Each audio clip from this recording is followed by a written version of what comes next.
Hello, hello, hello, everybody. I just got home from the doctor's, and it was a little late today, obviously.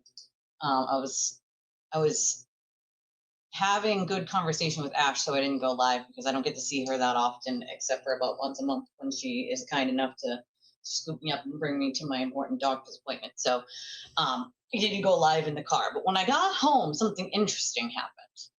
Something interesting happened. I don't know why that's on the screen right now. You had a doctor day too? Dr. Twinsies. Dr. Twinsies. So something interesting happened today.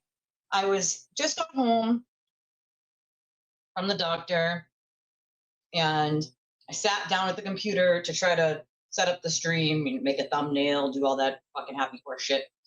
And I opened up X, obviously, to check my messages. I haven't even checked my emails yet, still from like yesterday. But check my messages, check my my notifications on X, and the first thing I came across was a clip. A clip that Moni posted that just made my fucking smoke come out of my ears. All right. Hold on.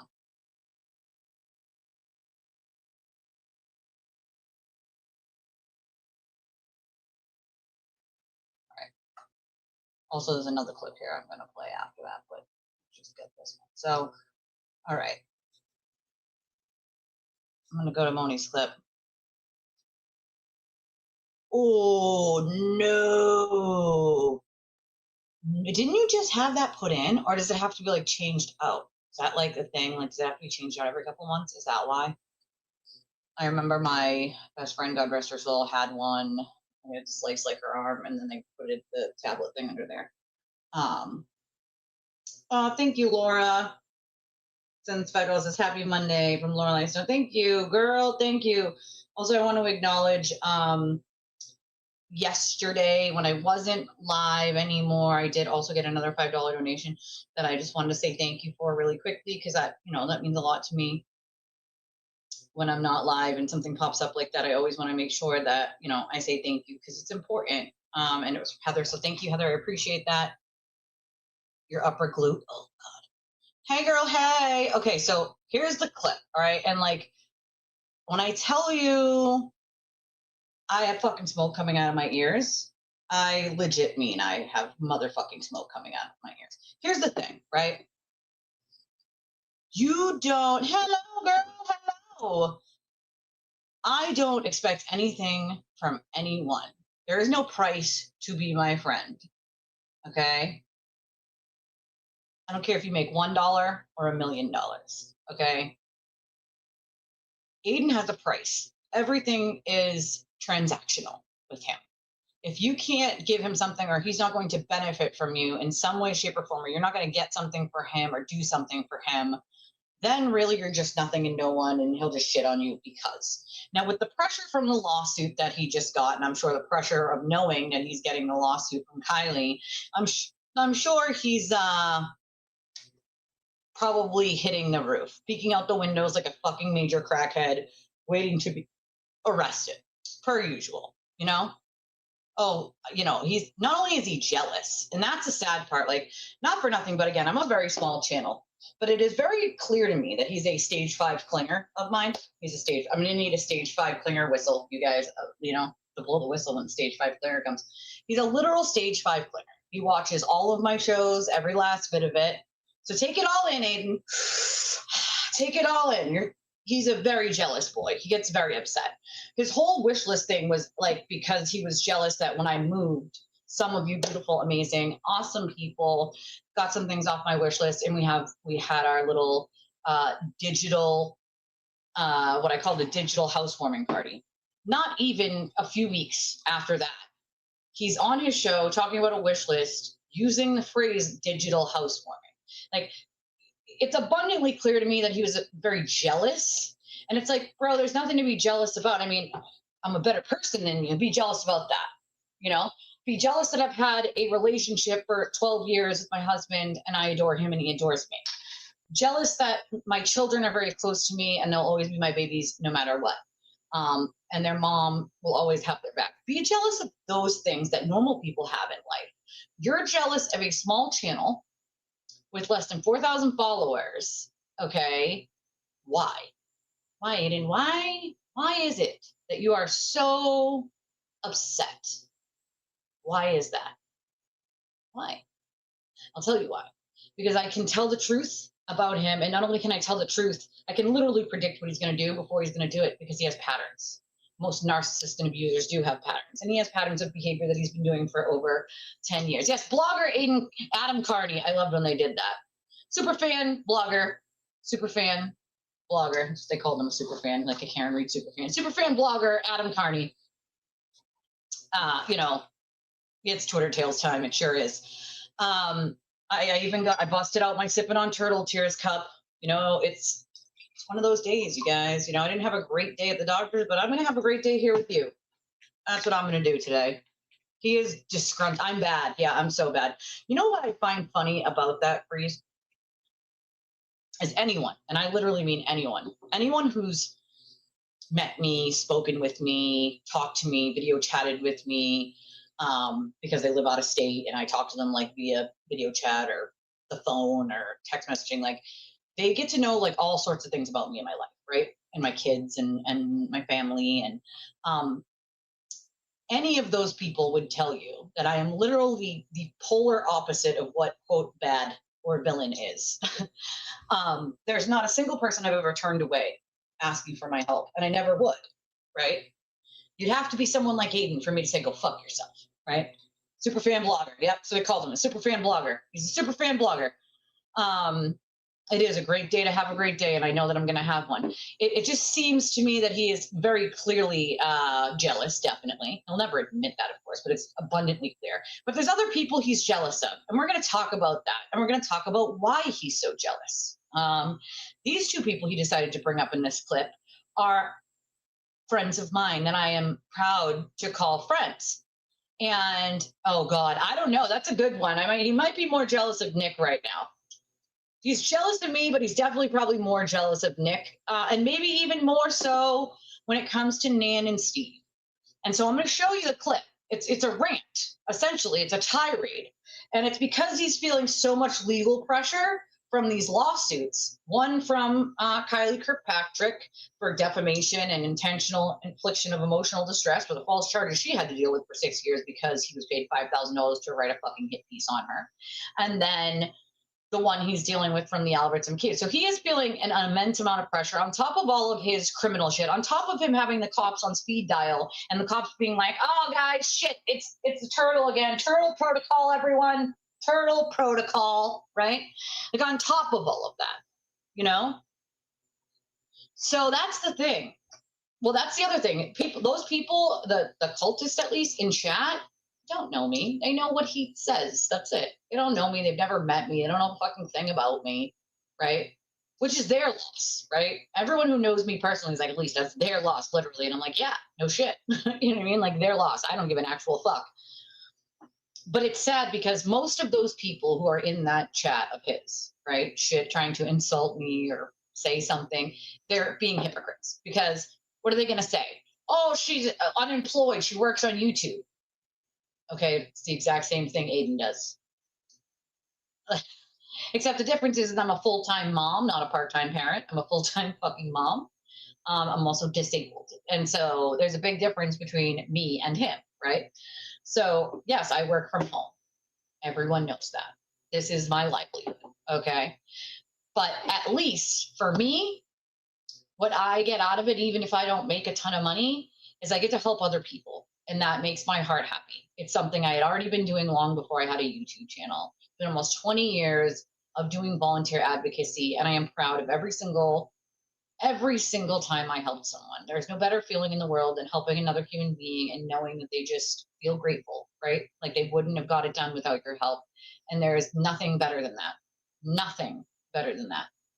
You'll never get a feeling like that other than doing something for someone else. He will never feel that feeling because he doesn't have the capacity to give a fuck about anybody but himself, right? and he just uses other people as fodder, right? As a distraction per se, right? Oh, Conland, you can say that 100 times over. They really don't. Like if you look fine, they just don't seem to understand, right? Like I might look fine sitting in this chair, right? I'm sitting in a chair. My mobility is not great.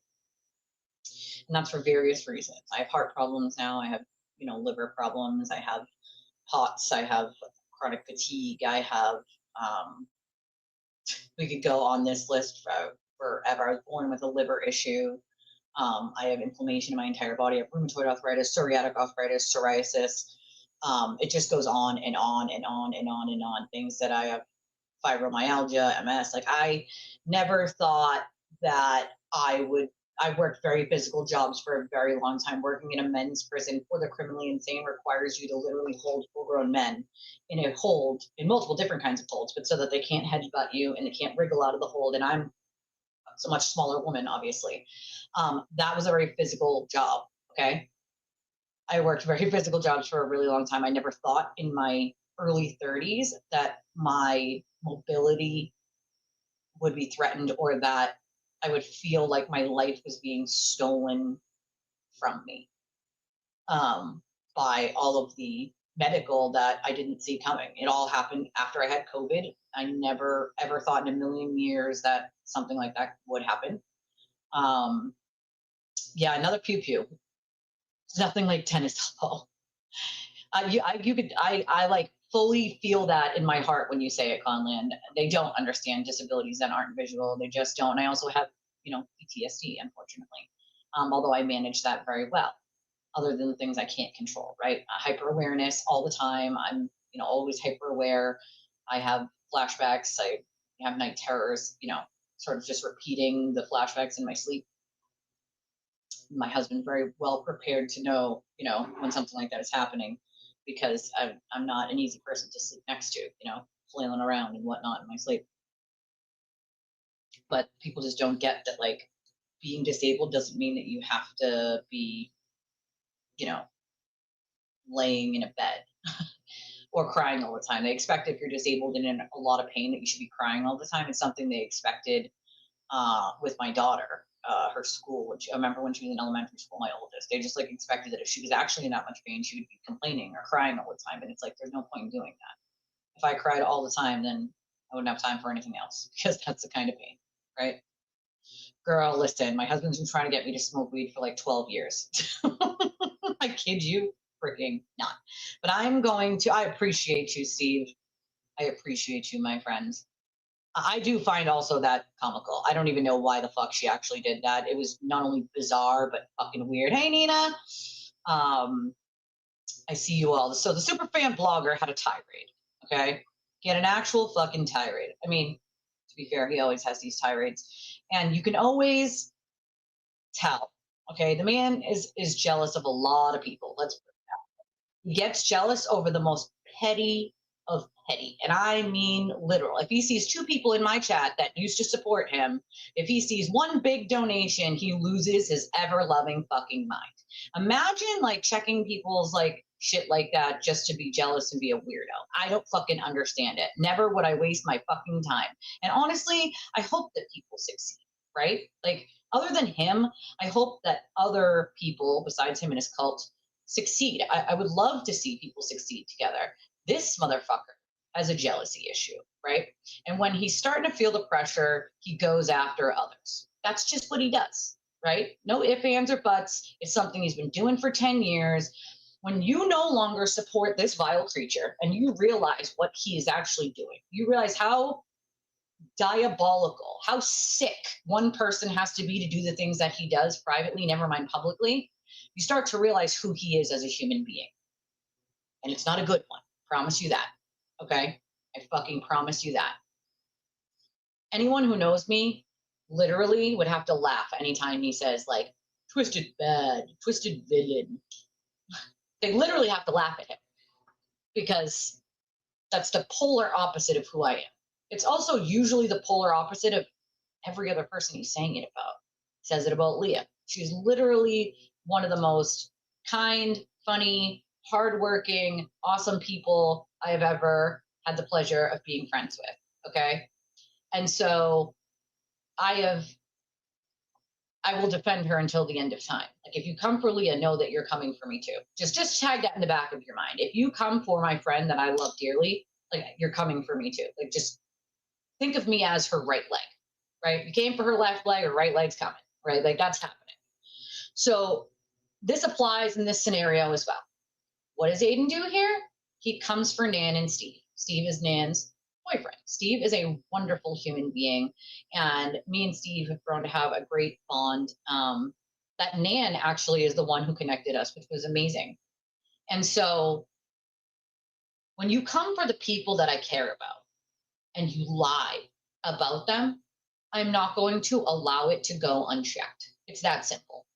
When he started attacking me because I didn't lie for him, and he, of course, he's not going to tell the world like, oh, well, I'm actually attacking Twisted because she didn't lie for me and I got caught cheating on my wife with 3 other women, right? Like, he's not going to tell people actually why. When people asked in the beginning, he had all these excuses. He just kept saying, oh, well, it was something personal. It was something personal. It was something personal. And people are speculating in the comments, well, it must have been something really, really bad, right? It must have. But other people immediately were like, whoa, this doesn't sound right. Something ain't right here. Like, something's not right here.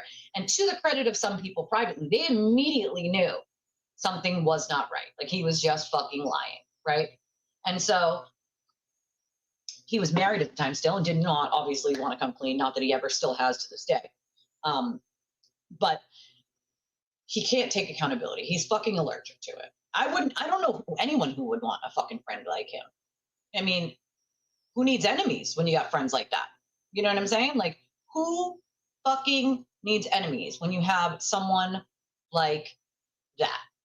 Okay. But this I'm about to play, this is a tirade.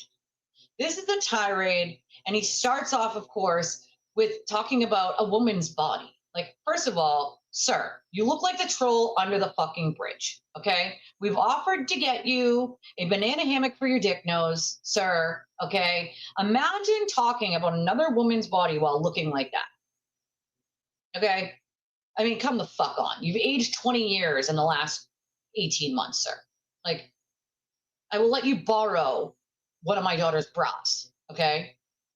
Like, what the actual fuck do you think you have the right to talk about a woman's body or a woman in that way? And let me be clear before I start this clip, okay, is the reason Aiden doesn't, quote, like Nan or Steve, it's because, and this is my opinion, but it's my assessment of what I've watched him do many times. For me, it was I didn't lie for him and I didn't fall in line with not lying for him and doing what he wanted, right? He also was complaining that I was getting higher views than him and that I had a couple pieces of information that he didn't have right away and he thought he should have been given it. And like, he had all these weird jealousy issues with me where people were saying that they liked me to him and he didn't like that either. He's just like a weird, jealous person that gets jealous over every tiny little fucking weird thing. And it's like, you are very insecure. You're a very insecure little man, Aiden. Very insecure. Honestly, hide in your shell then, sir. No. He doesn't hide in his shell. What does he do? He comes out and goes on a tirade against people. Okay, he can only pray to be as good as some of the people he sits there and tries to throw shade at, okay? He only wishes that he was as good of a human being as Leah is. He only wishes that he was as accomplished and as good of a human being as Nan or Steve are, okay? Steve is Nan's boyfriend. And he's a wonderful guy. Aiden met him, I think, one time. And he talks about Nan here, but then he talks about Steve. And it's like, for what? For what? Then he makes this wild accusation that, oh, well, Nan's just paying $500 here, $500 there, $500 to pay for her brand. She doesn't have a brand. Let me make myself clear. She has no channel. She's not trying to promote anything. All right. She's a lawyer she works, right? She's not promoting anything. She didn't pay $500 to have her name put on anything. She didn't pay $500 to get put on a channel. She was supporting creators. And let me tell you something. What it tells me when he says this shit is that every $500 donation, whether he got it every stream or every other stream or 2 times a stream, is that he didn't give an actual fuck. He didn't appreciate not a fucking single dollar of it. And that, more than anything, chaps my fucking ass. Why? And I'll tell you why. One $500 donation, just one $500 donation goes a long way in my household. Okay, that is groceries for the next 2 weeks, right? That's me being able to fucking woosah and breathe for a minute. Okay, imagine getting those all the time, right? He wasn't needing to suffer or appreciate anything because, well, he's just expecting it at that point. But when people started to see who Aiden was, they were like, whoa, whoa, whoa, I'm contributing to that if I'm supporting him, right? Like I'm contributing to him lying and hurting other people, innocent people, simply because they disagree with him. He gets jealous, he gets upset, they don't fall in line, they don't say, do, look, or breathe the way he wants them to one time and he gets upset about it. Like there are various reasons, but they don't want to contribute to that. They don't want, once they realize who he is and see him for who he really is, no one wants to contribute to the harm of others, right? No one, fucking no one. I wouldn't either, right? So what he's really upset about is that he doesn't get that money anymore. Well, newsflash, Aiden, if you had to, quote, pretend to like Nan so that she would give you money, you're just a sorry sack of shit for that. You're a sorry sack of fucking shit for that. It costs $0 to be my friend. I don't give a shit if you make nothing. I don't give a shit if you make $1 million. I am still a phone call or a text away, no matter how much you make or how little you make, right? No matter. It doesn't matter to me. It's a blessing. It's a fucking blessing to get a $500 donation. It's only happened to me like 4, maybe 5 times total. I think it's 4. It is a blessing. And he was getting them just all the time, right? He didn't appreciate a single bit of it, right? Because now he's not getting them. His whole thing is, well, I had to pretend to like her. Well, good thing we don't have to pretend to like her anymore. He didn't pretend to like her. He just wanted the money, right? He never didn't dislike her. He only disliked her after she didn't support him anymore. And it's not like she did anything publicly to deserve any of that. She simply didn't support him anymore and didn't show that support with donations, which everyone has the right to do. People come and go from channels all the time. It doesn't mean they don't support you anymore. Yeah, people who come and go because life gets busy, and then they come back 6 months later and they're like, oh my God, I missed you, but life has been so busy. Like, it happens, it happens. 500 is not enough for Wayne Dennison. It's just crazy to me that anyone would think like the way he talks, you can tell he's jealous. B, you can tell he's like, he uses that jealousy to like rage out as a distraction to all the rest, right? But his tirade here is more than just like disgusting. It's really fucking disgusting. Hey, Kim, nice to see you. It's just really gross, right? And if you base your friendships based on how many donos someone can fucking give you, you're just a piece of shit. You're just a piece of fucking shit. Listen, life is a struggle, dude. I struggle weekly. Like, I am down to the penny being like, all right, I got to get milk. I got to get bread. I got to get pasta. I got to get meats. Like, and it's, I live in the state of Massachusetts. Like, not only is food expensive, but rent is through the roof and our utilities are through the roof. One of the most expensive in the country. They're fucking insane, right? They're absolutely bonkers and insane. So there are no extras. Like, there's no going to the ice cream shop, right? Like, I don't have the extra money for that, right? Like, he wants and needs for nothing. Most people who want and need for nothing and got there by actually doing hard work and grinding appreciate what they're getting, right? This man doesn't appreciate a goddamn fucking thing. He expects it. And that's the difference, is there's no appreciation, there's expectation, right? It was not good enough when you guys asked me to make my Amazon wish list forever ago, which I never had, right? I never had. My viewers asked for it, so I made it, right? Him and Will and the rest of Baker, all these people went on and on and on and on about how dare I have a wish list, which, by the way, many creators have. I'm not the only one. I'm not going to be the last one. Many streamers have them because their viewers will ask for it. And some people choose to use that as a way to support the channel, and I can appreciate that, right? Like, I love buying little gifts for people. When I had the money, when I worked a better job, when I wasn't disabled, like, I used to love just buying something I knew someone would love and just gifting it to them, not because it was their birthday, not because it was Christmas, like, but just to make them feel good, right? Like, I'm good at stuff like that. and realizing that like life gets really shitty sometimes, right? And overwhelming. And like, I want the people that I care about to know that I'm thinking about them, even when they don't know I'm thinking about them. You know, like I want to brighten your day, even when it's not a holiday or your birthday or any real reason other than I appreciate you. I'm thinking about you. And this is my way of saying you are appreciated. You are loved. Enjoy your day. And even if it makes someone smile for just a moment, just a second, just an hour, just a day, that's good enough for me because I know what that does for me. So I know what it does for other people. Just a minute of your day, an hour of your day, a week of being able to breathe and feel good.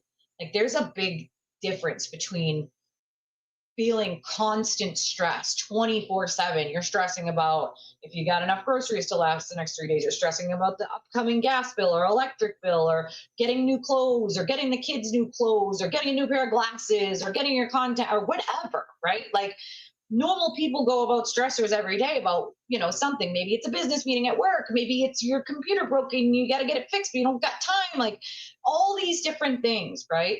That normal people, you know, have to deal with on a daily basis, all wrapped into one. It's a lot of stress on any human being. And most people have those kinds of stresses, right? And instead of dealing with it in a healthy way, like most of us do, how Aiden deals with it is by being petty and being jealous. You know, that's how he does it. Petty and jealous. That's his thing, you know? Oh, yeah. His panic is all over. Like, you can, if you know his patterns and you've watched for as long as I have to know, like, when he does shit and why he does it, you know that a lot of it is jealousy. You know, a lot of it is a distraction. You know, a lot of it is because he's no longer benefiting from the person that he is bashing. How come he had none of this to say when he was, quote, friends with any of these people or he liked any of these people? Why all of a sudden does he want to shit on all these people who helped him? Because he's not benefiting from them anymore. Because they have chosen to open their eyes and be like, whoa, whoa, whoa, whoa, whoa. This is not what I want to support. This is not what I want to be a part of, right? I do not want to be a part of hurting other people, right? And I respect the fuck out of that. Regardless of some of, quote, the cult, some of the cult who used to be the cult who are no longer the cult are people that have actually, after they jumped out of that cult, realized what they were dealing with and put their big girl or big boy panties on, contacted me in one way, shape, or form, or asked someone else to contact me on their behalf to have me unblock them or ask if I would speak to them. And a lot of them not only apologized, but they felt really embarrassed. They felt ashamed. They felt embarrassed that they went along with whatever he said. They felt sad that they just believed whatever he said. And for most of those people that I have gotten to know and speak to, they were the people in that chat, right? Who were like, oh yeah, she's probably just a piece of shit because Aiden said so, right?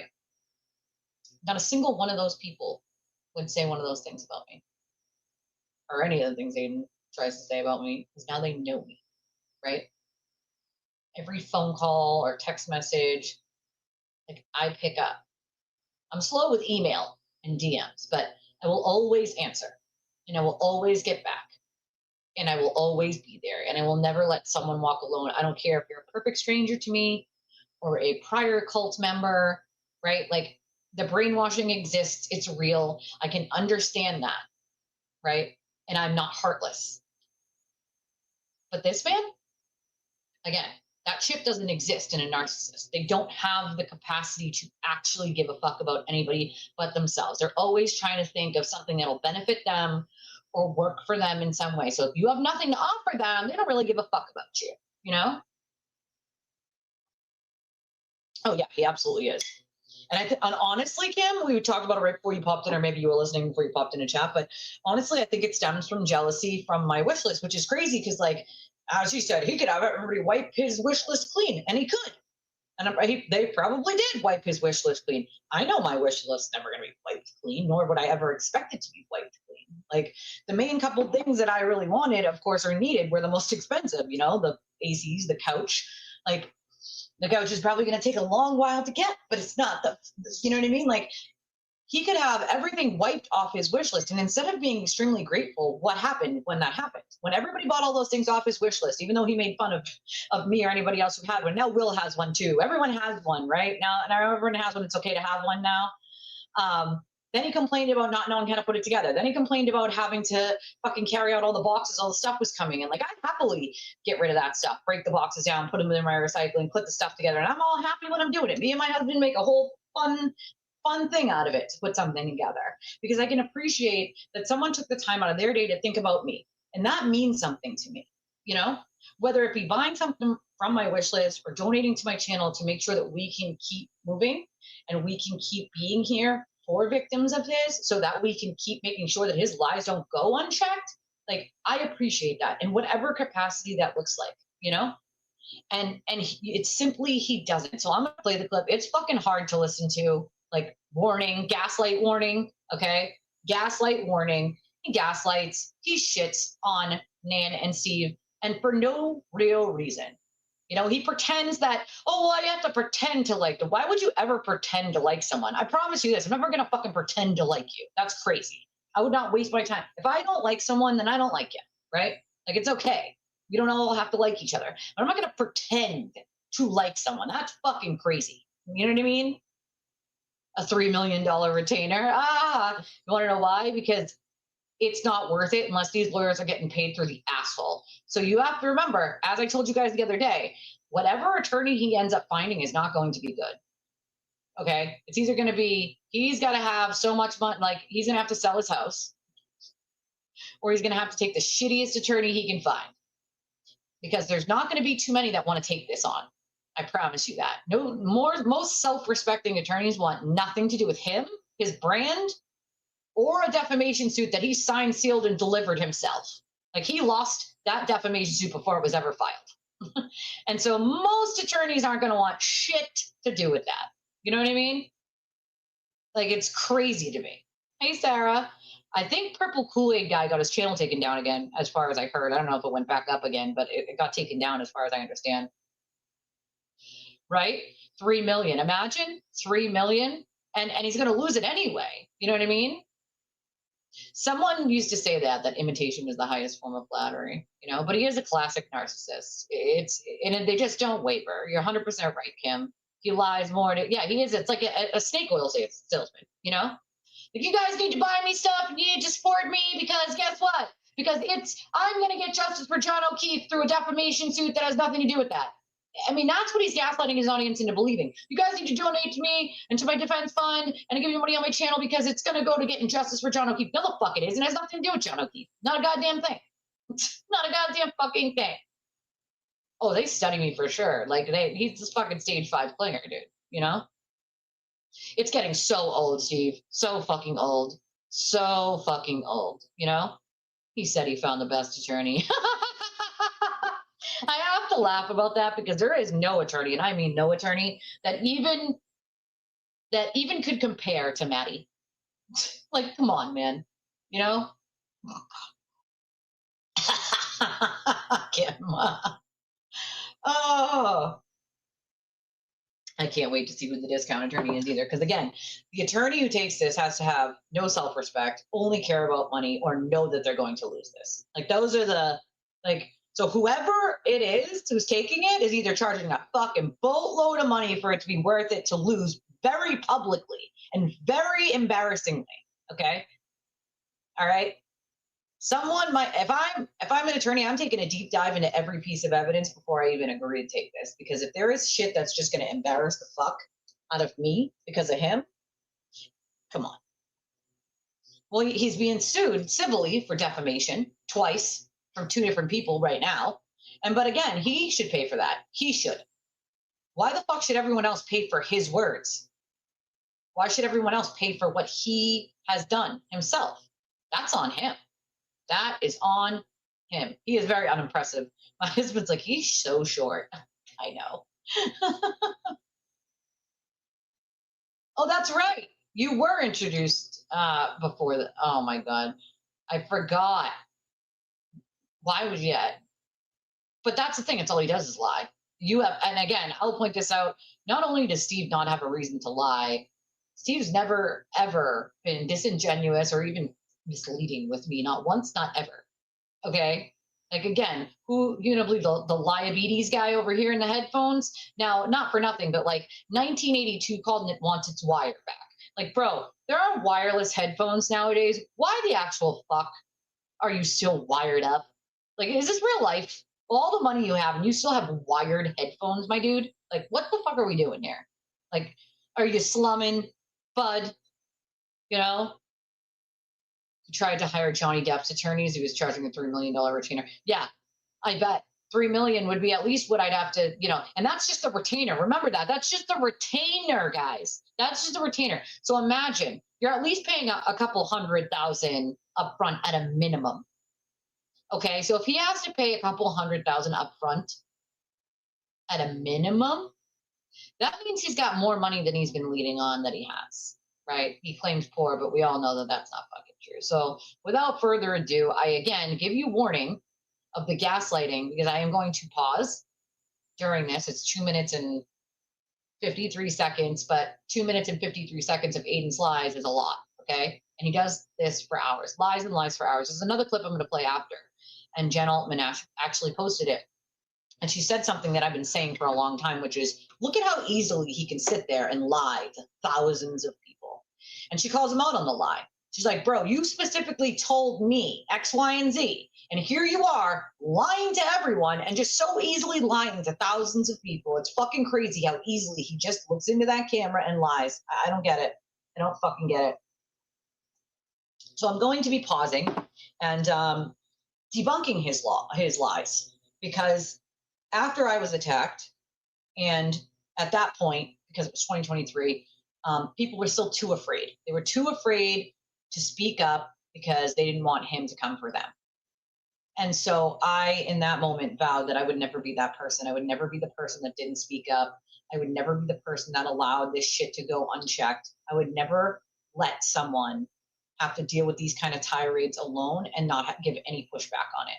I have a platform, therefore I'm going to use that platform and I'm going to exercise my right to call out this fucking oxygen thief and his bullshit, because it is not okay for his lies to go unchecked. Okay? The amount of lying this man does, I don't fucking know how he looks himself in the mirror, but I honestly believe he is so sick in his head that he believes his lies at this point. He has convinced himself that the lie is true. Like, that's scary shit. That's psycho shit. All right? While we're playing some of this clip, please remember, hit the like button if you already didn't. I would appreciate that. My friends, do me a favor and subscribe if you already have not subscribed to the channel. We appreciate it. We love all of you, and we appreciate your support. Being here is amazing, and I appreciate all of you for that. Making sure that you're, here watching me or catching me on the replay and commenting on the videos. Like, I appreciate that more than probably any of you will ever know. If you can support the channel, we would greatly appreciate it. There are a bunch of different ways you can do that. We have our justice chats at the top. That works for any credit or debit card at all. For any amount you want, you can write any message you want. You can remain anonymous if you want on any of these options, of course. So we do have Cash App, Venmo, PayPal. We have Chime. We have Revolut for those of you out of country, and in many other countries, it works between, I think it's 130 countries. You can send and receive money on that app. It's an awesome app. If you don't have Revolut and you want to get it, let me know. I have a referral code for it.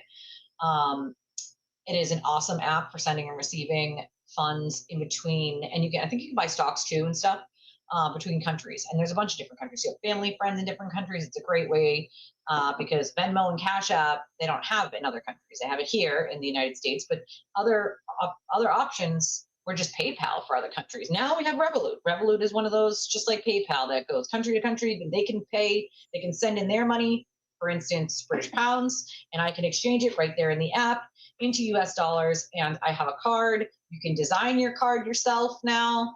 Mine says my channel name on it. I love that card. It's super cool. So without further ado, again, gaslight warning, okay? This is a trigger warning for anyone who has ever been with a narcissist or been with an abuser who is mentally and emotionally abusive and gaslighting and lying, because that's all he does for 2 minutes and 53 seconds is gaslight and fucking lie. So again, warning. It is a fucking trigger warning. Jason. Yeah, Nan, is there any bigger loser on earth than, imagine like being like, oh, I have a girlfriend. Oh, who is it? Oh, Nan. Oh,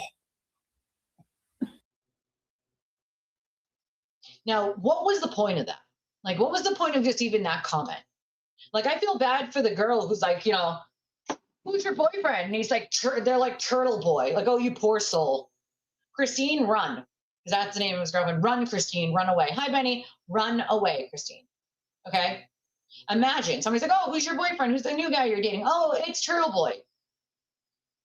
Like, imagine those parents being like, the poor girl who's, the parents of the poor girl, like, bro, look at you. You look like a troll under a bridge. And you want to talk about a well-accomplished attorney who does very well for herself? Like, what fucking world do you live in that you can even compare the two? You know? Like, what? What the, right? Imagine being upset someone is, like, being proud of who they date. Like, I've been married more than once in my life. And my first husband passed away. My second husband, I was with for a long time, and he unfortunately is still running around being an addict at the moment. After I left him, I think he just kind of fell apart. I don't know, because he went to using, and like, I don't even know what the fuck he's doing, but he was a very broken soul. He had like some mommy issues, some abandonment issues. So there was like, just not a great person. Okay. And so I left that marriage, and my current husband I've been with, 12 years this year. And so my current husband is a citizen. The man's never been in trouble a day in his life. He's always been a hard worker. His family is his most main concern. Never met someone who didn't like the man, right? Because he's one of those people that if you need help, he's going to help you. If you need help moving, he's that guy that always says yes. If you need him to do X, Y, and Z for you, like, he's going to do it. Like, he's a good guy. He's just an all around decent human being. Never been in trouble a day in his life. He's never had to, run from the cops or be arrested or have a drug problem. I mean, he's literally what I call the definition of a citizen. Okay. He's an actual fucking citizen. All right. And as he says he did beach, but I'm not sure if he did or not. He says he did, but who fucking knows? So basically, Aiden has the audacity to talk about who anyone else is with. Now, why would Steve ever be like ashamed to be with Nan? She's a well-accomplished attorney. She does well for herself and her kids. Like, what would be shameful about that exactly? Like, he tries so desperately to insinuate something bad or shit on someone when there's nothing there. Like, imagine being like, yeah, I'm dating Turtle Boy. I mean, how fucking embarrassing. How embarrassing. The fact that he's even trying to compare himself with anyone else, like talking about anyone else, you'd have to compare yourself, buddy. The hypocrisy, the lack of self-awareness is just not there. He has no fucking self-awareness. None. None at all. None at all. Like, dude, are you serious right now? You are like the worst person on planet Earth. I can imagine your poor new girlfriend not even telling her parents your actual name because she's so fucking embarrassed. Like, come on. No, Steve is Nan's boyfriend. Nan was married, but Steve is Nan's boyfriend. He's in the chat. So he's talking about Steve. Oh my God. I can't, these guys are all going to be in Ratchet Madness next year. I'm so glad we. Sir, he's the king of his own Ratchet Madness. I love when he says something like that. Like, oh, all these people are going to be Ratchet Madness. Like, sir, you are the Ratchet. You're the king Ratchet. If you weren't you would be writing blogs about you, sir. Like, what the fuck is wrong with you? If I was Nan, maybe, but you got to take the time and the money out for that. Who wants to do that, He's just fucking, yeah, it's definitely a trigger warning, that's for sure. This was one of the most disgusting rants he's ever done. Nan hasn't done shit to him. He's even said that on a stream before. Yeah, that's that. Listen, Natalie, when I tell you that I had to, text Steve and be like, listen, I have smoke coming out of my fucking asshole. I'm so angry. Like, what the audacity of this motherfucker to say shit about people he doesn't even know that well. And like, again, Nan didn't do anything to him. The only thing that he can come up with is that she doesn't support him anymore monetarily. Well, I didn't know that your friendship was based on how many dollars someone gives. Like that's, and complaining that she was donating $500, like that's crazy to me. $500 as one donation changes the next 2 weeks of my life. Like that's like me being able to like loose up, like I don't understand it. It's so fucking ungrateful, right? And it just goes to show that like what he's really upset about is that she does support people like Mike and LTL, and really he's just mad that he's not getting a piece of the pie. That's what it's fucking about. Girl, listen, if I wasn't here to defend Nan and Steve, I wouldn't play this at all. But I think it's important to debunk his lies and not let them go unchecked. I can't allow that. I cannot allow it to go unchecked anymore. Like I can't. It's not okay. Yeah, he definitely has issues with women. I think he feels threatened by very confident women, by smart women. He almost instantly had an issue with me because people kept telling him, "Oh, I love her channel. I love her." And that like really set him off. Like that pissed him off. And like, I never understood why that was such a big deal to him. Like I was like, why is he so upset that people like my channel? Like, I don't get it. Why is he so upset that this many thousands of people are watching? On my channel, like, I don't understand what he's so fucking upset about. Like, but obviously now I do, right? It's the jealousy factor. He can't be happy for anyone. He can't be friendly with anyone. It's all about him. And he hates smart, independent women. He also hates a woman who can call his ass out, who can predict what he's going to do before he's going to do it. Do you know how us women do that, Aiden? Because most of us have been with someone just fucking like you. Just like you. And so we know exactly what kind of gaslighting you're going to do, or what kind of lie you're going to tell, what kind of move you're going to make based on your patterns, because narcissists are creatures of habit. They always have been and they always will be. He's definitely below everyone's level, that's for sure. But that's the thing, is he needs to shit on people to feel like he's better because he feels so little inside. Well, why do you think that is, Aiden? Why do you think it is that you feel so little inside since you stalk my streams and all? I'm going to tell you why, Aiden. Listen closely, bud. Come a little closer to the camera. Come a little closer, sewer bud. Come a little closer. Let me tell you why you feel so little inside. Because you're a piece of human garbage. You're an oxygen thief, okay? Because you're not a good person, Aiden.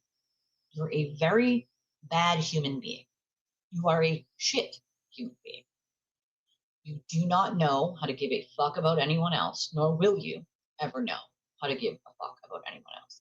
And when anyone else has something that you want, whether it's a relationship, whether it's a few more views, whether it's a donation, whether it's a relationship, whether it's a family, you will do whatever you think is necessary to shit on that person because you are so upset that you don't have the things that they do. He also gets upset with things like just being a good human. Narcissists oftentimes will see in other people what they will never be. And so they try to destroy it. They try to destroy anybody who's kind, anybody who's smart, anybody who can hold their own, because he knows he will never be that. And that is a actual studied fact.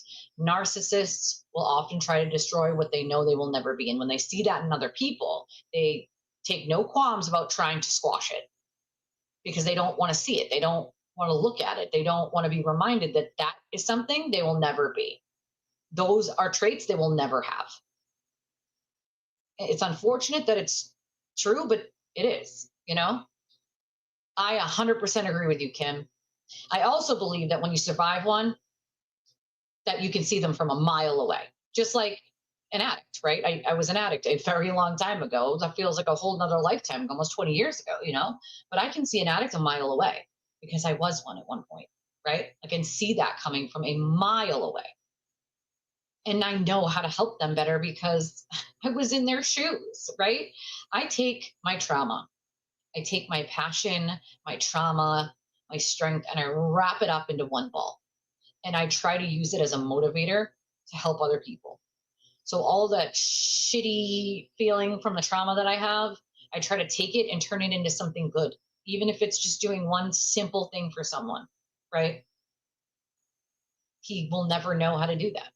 It's unfortunate, but it's true. Hold on one second, guys.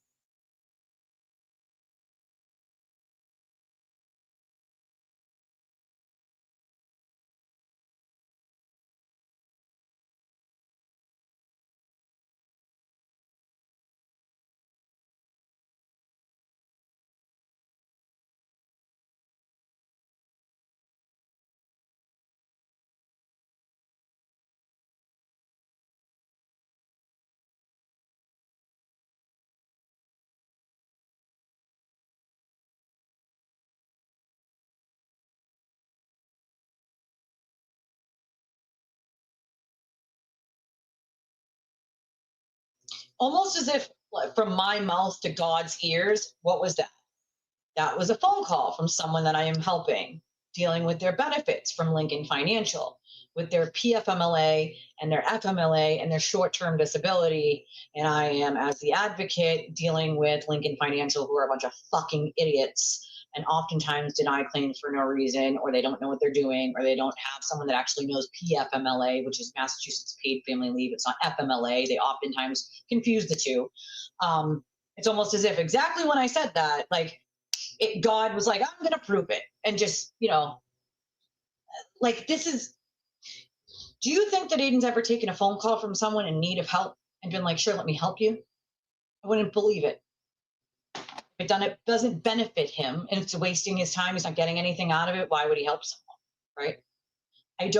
My advocacy, I don't charge for it, right?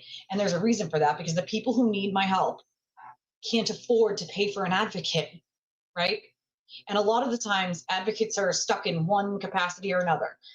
Domestic violence over here, addiction over here, but you're only going to get them for one thing, right? As a volunteer advocate, I don't have those constraints. I can advocate for pretty much anything, for any issue.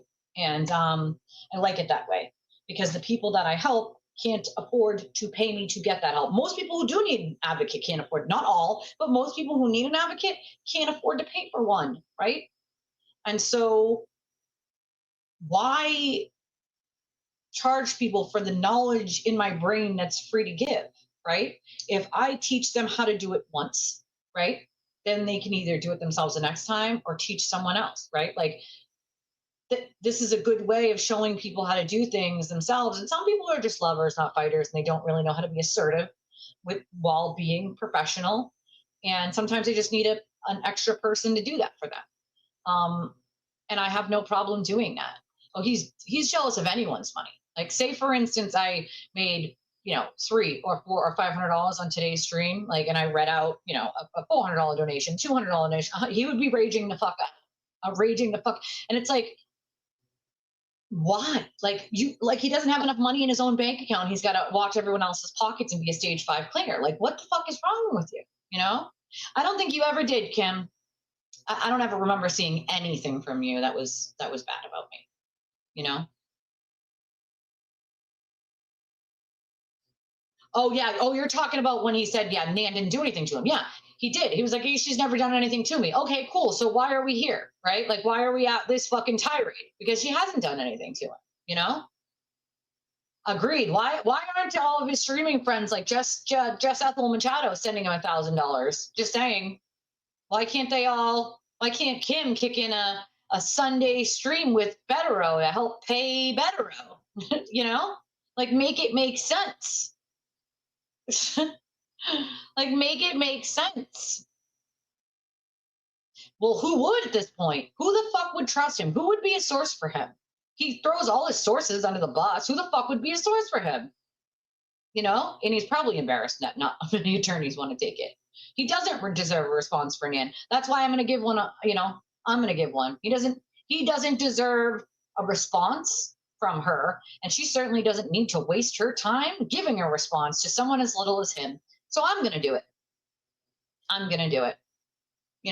He'll never come to grips with the fact that he's a miserable oxygen thief. He is full of anger, jealousy, and hate. I don't think he knows what happiness is. I don't think he knows what a friend is. And I'm so serious. I don't think he knows what an actual fucking friend is. I don't think he does. Oh, he's definitely fleecing him. He's a con man. He's a fucking con man. Thank you, Kim. You know, and I hope that other people build it too. It takes a long time. I was a very broken person back then. I was abused and broken. Like, you know, that's what led to me being an addict. I was abused as a kid, SA for many years, and then and my poor family just, you know, didn't know back then. It wasn't like you didn't hover over your kids and, you know, whatever. And then I was in foster care when I got older and abused there. And so like I was just and then my oldest daughter's father was physically abusive. So like I was a broken person. I was very broken. And I have no qualms saying I was a broken little girl at that age. I was extremely broken and just full of trauma. And that's what led to me being an addict back then was I just didn't care about my life anymore. I didn't even care if I lived or died. I just simply didn't, right? I was that broken. And it takes a long while to put the pieces back together when someone has broken you down. And it took obviously many, many moons to break me down to that point. And it's almost as if he feeds off people who are already broken, right? The women that he takes advantage of, they're broken in some way, shape, or form. It might not be physically, just one crack of trauma, one little bit of caring to want to help someone, and he takes advantage of it. You know, it's sick. It's fucking sick. It's absolutely freaking sick.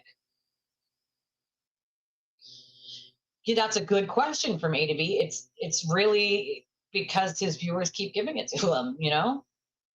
Yeah, you got to be assertive, but do I?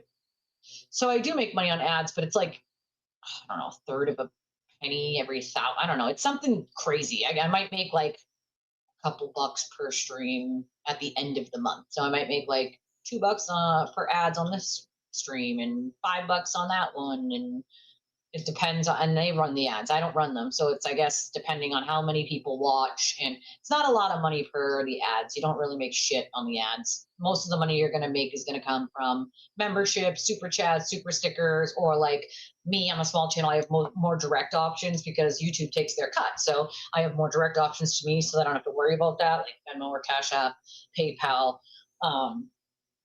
You know, but yes, people make money on ads. Obviously, the bigger the channel and the more views, the more you make on ads, you know. But it's definitely going to be like the smallest of all of your ways to do it is going to be ads, you know. I don't think she did jump off the crashing train though. She's still hosting Betero, right? Like, I don't know. Okay, bye, Natalie. See you later. You don't understand my channel. I don't know why you're here. You know, it's not about talking about how I'm a good person. It's talking about how if you don't know someone, it's probably not smart to sit there and just buy what the sewer turtle is selling. And I'm not, quote, constantly talking shit. I'm correcting his lies because he's hurting innocent people. If you can't respect that, this channel is not for you because I am not someone who's going to allow him to keep hurting innocent people to be a con man. Sorry. You know? Ooh, you put a post up? Good for you, Nina. So I'm going to play the rest of this. I agree. It's definitely from the same pool of people. That's why it's like the sewer cult, you know? We're going to play the rest of it, Beach. It's just really hard to listen to, you know? It's really hard. Yeah, I think Natalie must be part of the cult. My Twisted Tragedies email is probably the best one. My other ones get sort of bogged down with other stuff, but I keep that one sort of open for you guys specifically and anything to do with the channel. So there's less emails coming in there than all of my regular ones. Oh crap, I spelled it wrong. Don't go by that. Sorry. See, this is what happens when you don't check and you have arthritic hands and you don't check if you're making typos on your own shit. It's twistedtragedies3@gmail. Thank you, Cat's Pajamas. I appreciate you. And it's 70 today, so that AC is going to come in real freaking handy real soon. real soon. More soon than I thought. Because it's been we've had a couple days that have been over 70 and one that was almost 80 already. Like, that's crazy. It's just, yeah, I mean, to be fair, there's plenty of people in our own backyard that can't deal with Ethel, you know? It's just crazy. Hey, Pat, how are you?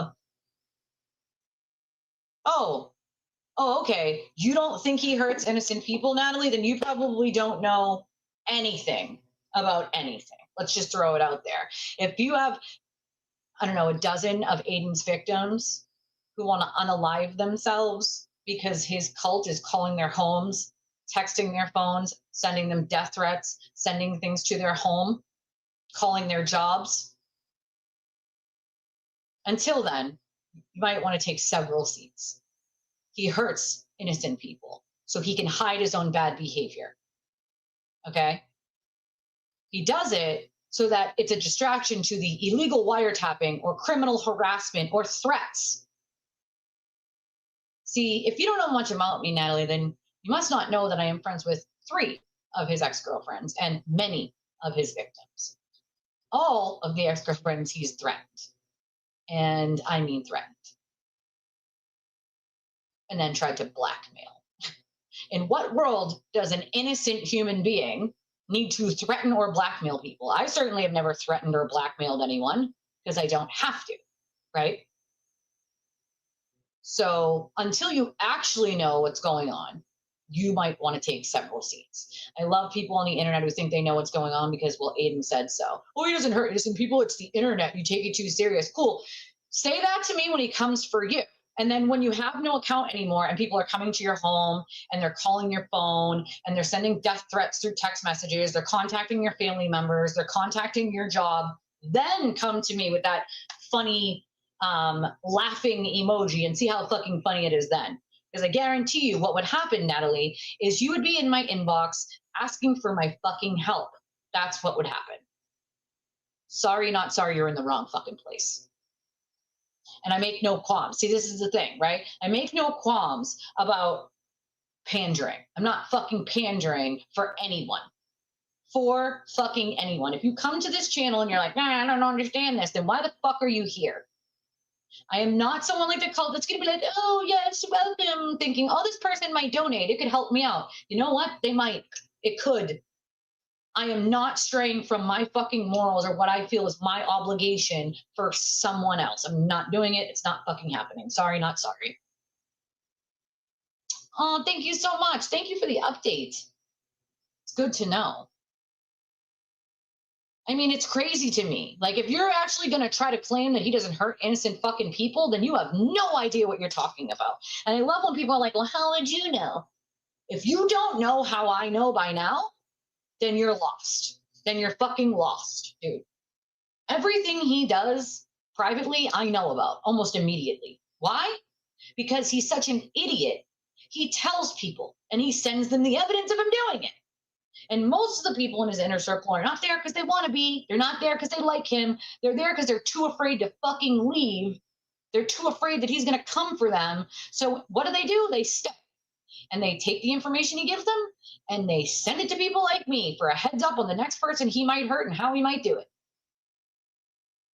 You're in the wrong fucking place, Natalie. You might want to go back to the turtle cult if that's how you feel. And maybe do a little bit of research before speaking on a subject you clearly don't know anything about.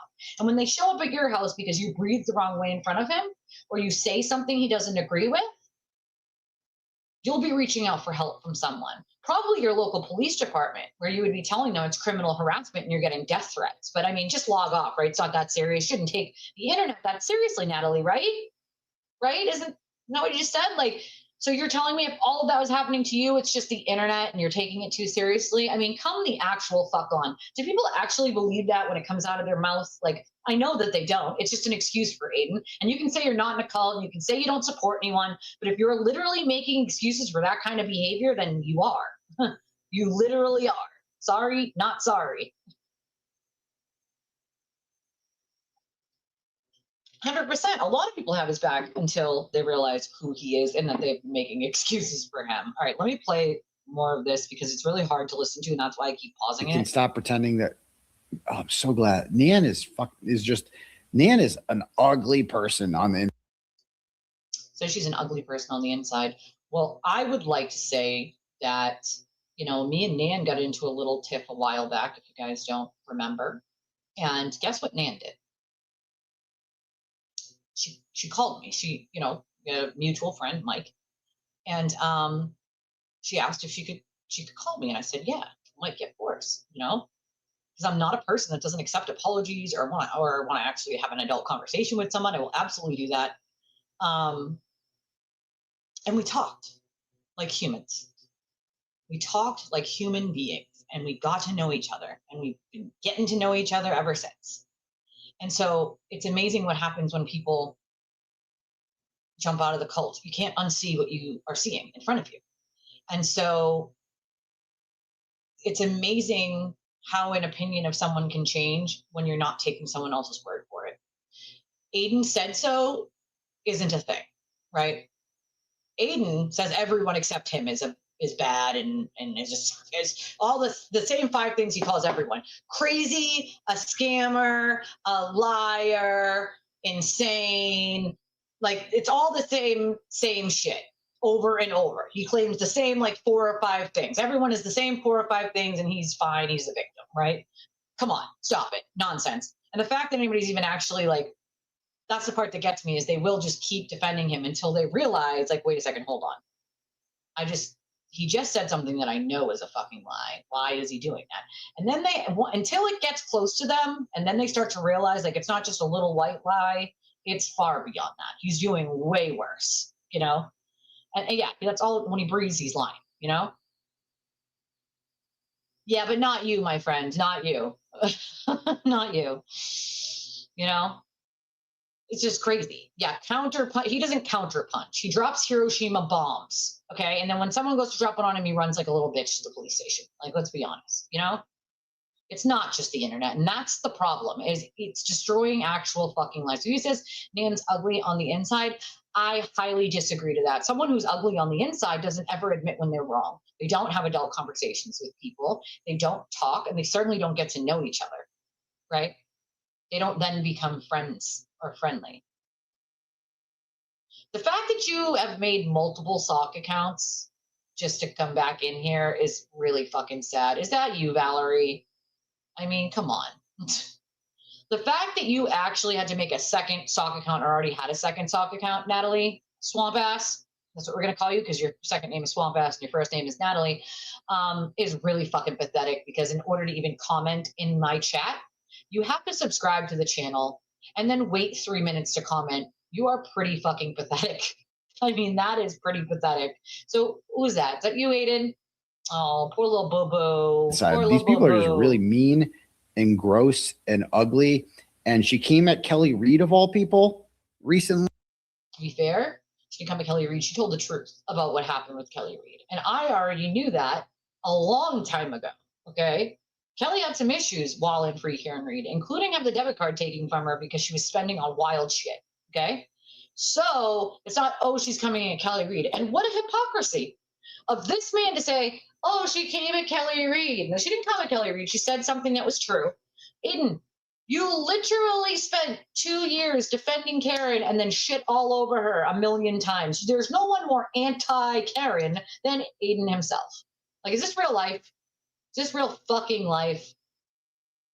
I don't know. I don't know exactly what she spent it on, but it got taken from her because she was spending on like things that weren't necessary. And it was supposed to be used for like, you know, supplies, lunches, and paperwork, things like that. And like, I don't know, she was apparently spending it on some wild shit, so they took it from her.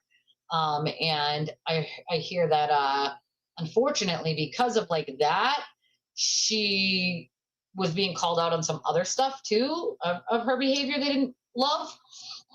And they kind of took back responsibilities they had given her. And I hear part of that is Esty being basically targeted because of that whole scenario. And so that's unfortunate. She was blamed basically in lieu of Kelly admitting, you know, and Kelly was in charge of like seating and things like that. Nobody else had any part in that. But I'll just go to say that like him calling someone else ugly on the inside, who absolutely is not ugly on the inside, is fucking amazing, coming from the King Ratchet himself. And that didn't go well for her. The entire internet turned on her, including James Jackson. I'm sorry, the entire internet. I'm sorry, guys. Are we part of the internet? I'm just wondering. I mean, we're part of the internet, right? Like, we are, right? I'm just wondering, you know? She would take the shirt off of her back to help someone. And that's what I mean. No ugly person on the inside would do that. Okay? No person who's ugly on the inside would do that. He is very sensitive. He likes to pretend he's not, but he is, you know? He is. He cares about what everyone says on the internet, you know? Yeah, I mean, they share the same followers. They share all the same followers, you know? Yeah, it wasn't you, my friend. It was, the other one who doesn't have a life, apparently. Yeah, so, yeah, oh, yeah, they furnished, he couldn't even put together his own fucking furniture. Yeah, Natalie Swampass, that's her name. Not you, Natalie, we love you. The other one, the troll, Natalie Swampass, who could probably be Aiden or one of his idiot minions who obviously have more than one sock count already, which is pretty fucking sad. Yeah, of course people will, especially when he's going to lie, Yeah, the original Val. But I don't know exactly what she, yeah, Karen did turn her back on Kelly, and her and TV are similar. You are right, that did happen. I mean, that's another thing. I guess Will had been talking about how it was a bad look for Karen to be staying at the Omni. And I do believe it was kind of a bad look, dude. You're asking people for money to help you in your defense. You're staying at one of the most expensive hotels that's actually further away than there's plenty of hotels that are closer to the court. So I do think it was a bad look, but for Will of all people to say that while you're making a mass amounts of money, sort of for free Karen Reid is fucking wild. It just goes to show they'll say whatever. I vote for Natalie being a mod here too. She can always have a wrench here. She's always welcome to have a wrench here. She knows that. The only thing further away from Aiden than Karen is his hairline. Yeah, the internet isn't real, says Betero. Like, who cares if it turns on someone, right? Like, come on. We're the internet, right? Because he says the entire internet turned on Nan, and I'm pretty sure that we support her. At least most of you don't have to. Obviously, you're in the chat. You might not agree with all of us. Okay, that's fine. But most of us, at least here on my channel, I know, support Aiden's victims and Nan. She never did anything wrong to Aiden. There was nothing that she ever did wrong to him. And he's admitted that, okay? So she knows that she has my support. I'm just a phone call or a message away. That I am just a phone call or a message away. And that goes for all of you, literally. Every last one of you. I'm here if you need me, right? It might take me a minute to respond. My life is extremely busy. But I will always eventually respond. And if you need me and it's imminent and I don't see it right away, you just get a hold of someone else to have them tell me. Someone that can text me or call me directly and say, check your messages, goddammit. Like, I would never let someone walk alone. What is that noise? There's like a humming. I don't even know what the hell that's coming from. My heat's off, so what the hell is the humming? Well, that's the other thing. No offense, but Melanie Little is an actual fucking idiot, Well, that's the other thing is nothing. I don't think Karen's going to say anything because it's her family. So I highly doubt she's going to say, anything anyway. She's probably going to stay quiet about that anyway, Well, no, this was, again, it's a distraction, Karen does have a sister, yeah. Her sister wanted no part of the publicity of all of it, if that makes sense. I probably wouldn't either, to be honest. It's not great publicity, I wouldn't want to really. I'm sure she has a life or a family and a career, and she probably just wanted to stay out the spotlight. I can't blame her, I mean, it's a lot, right, Danny? It's a lot. So he says everyone on the internet turned on Nan. Well, we can mark that as false, Maury. Okay, false. We have determined that is a lie. Jackson said quite enough of Nan Gallagher.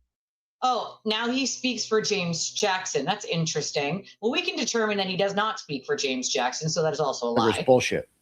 And so, I mean, I can't get over what a pathetic loser she is.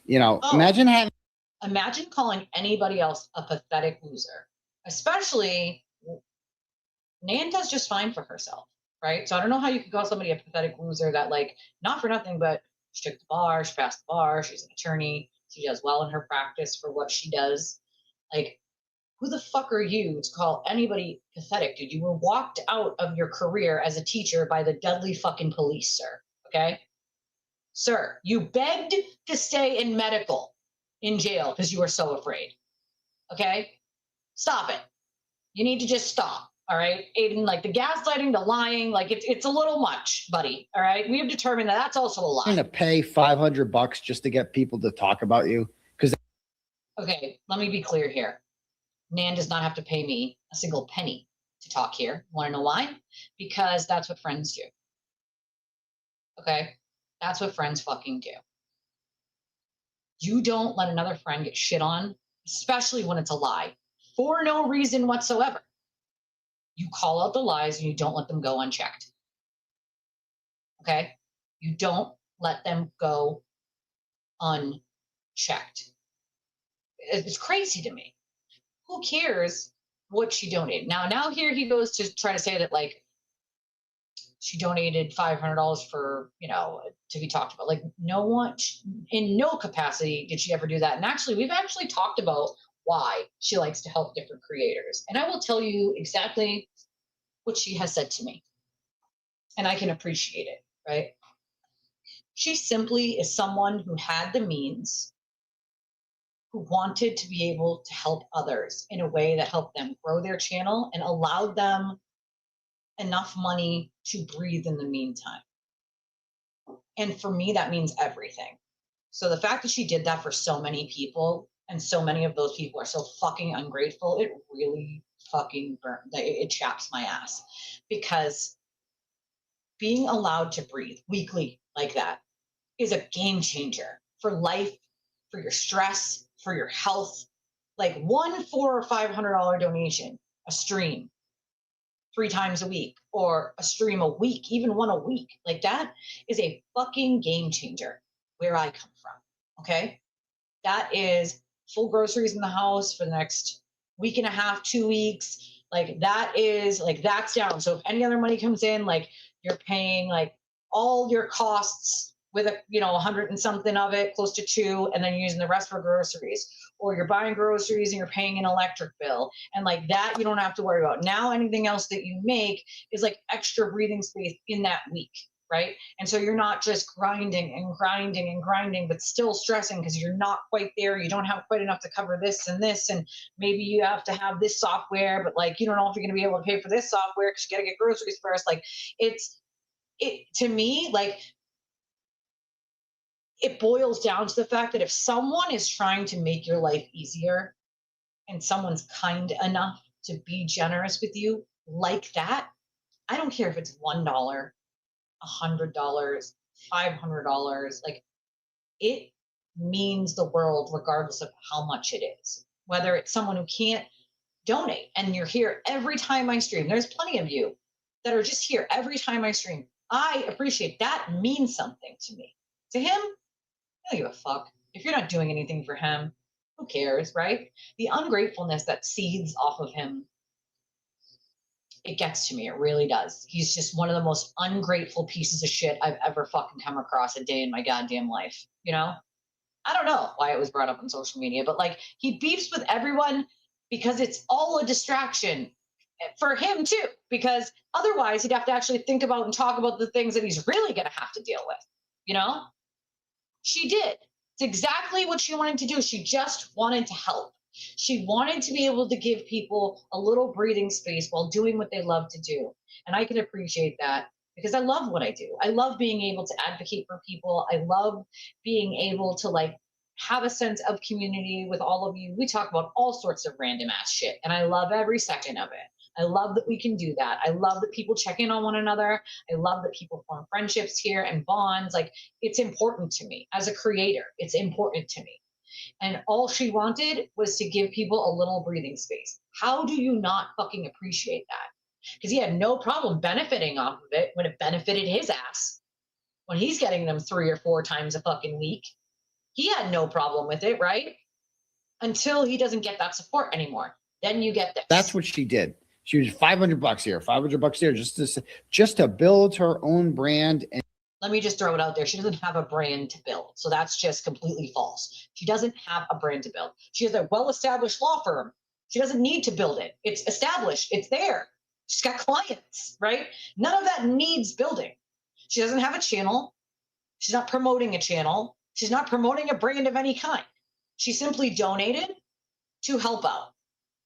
She didn't ask for anything in return, never did, never will. She asked for nothing in return, nothing. There is no brand to build.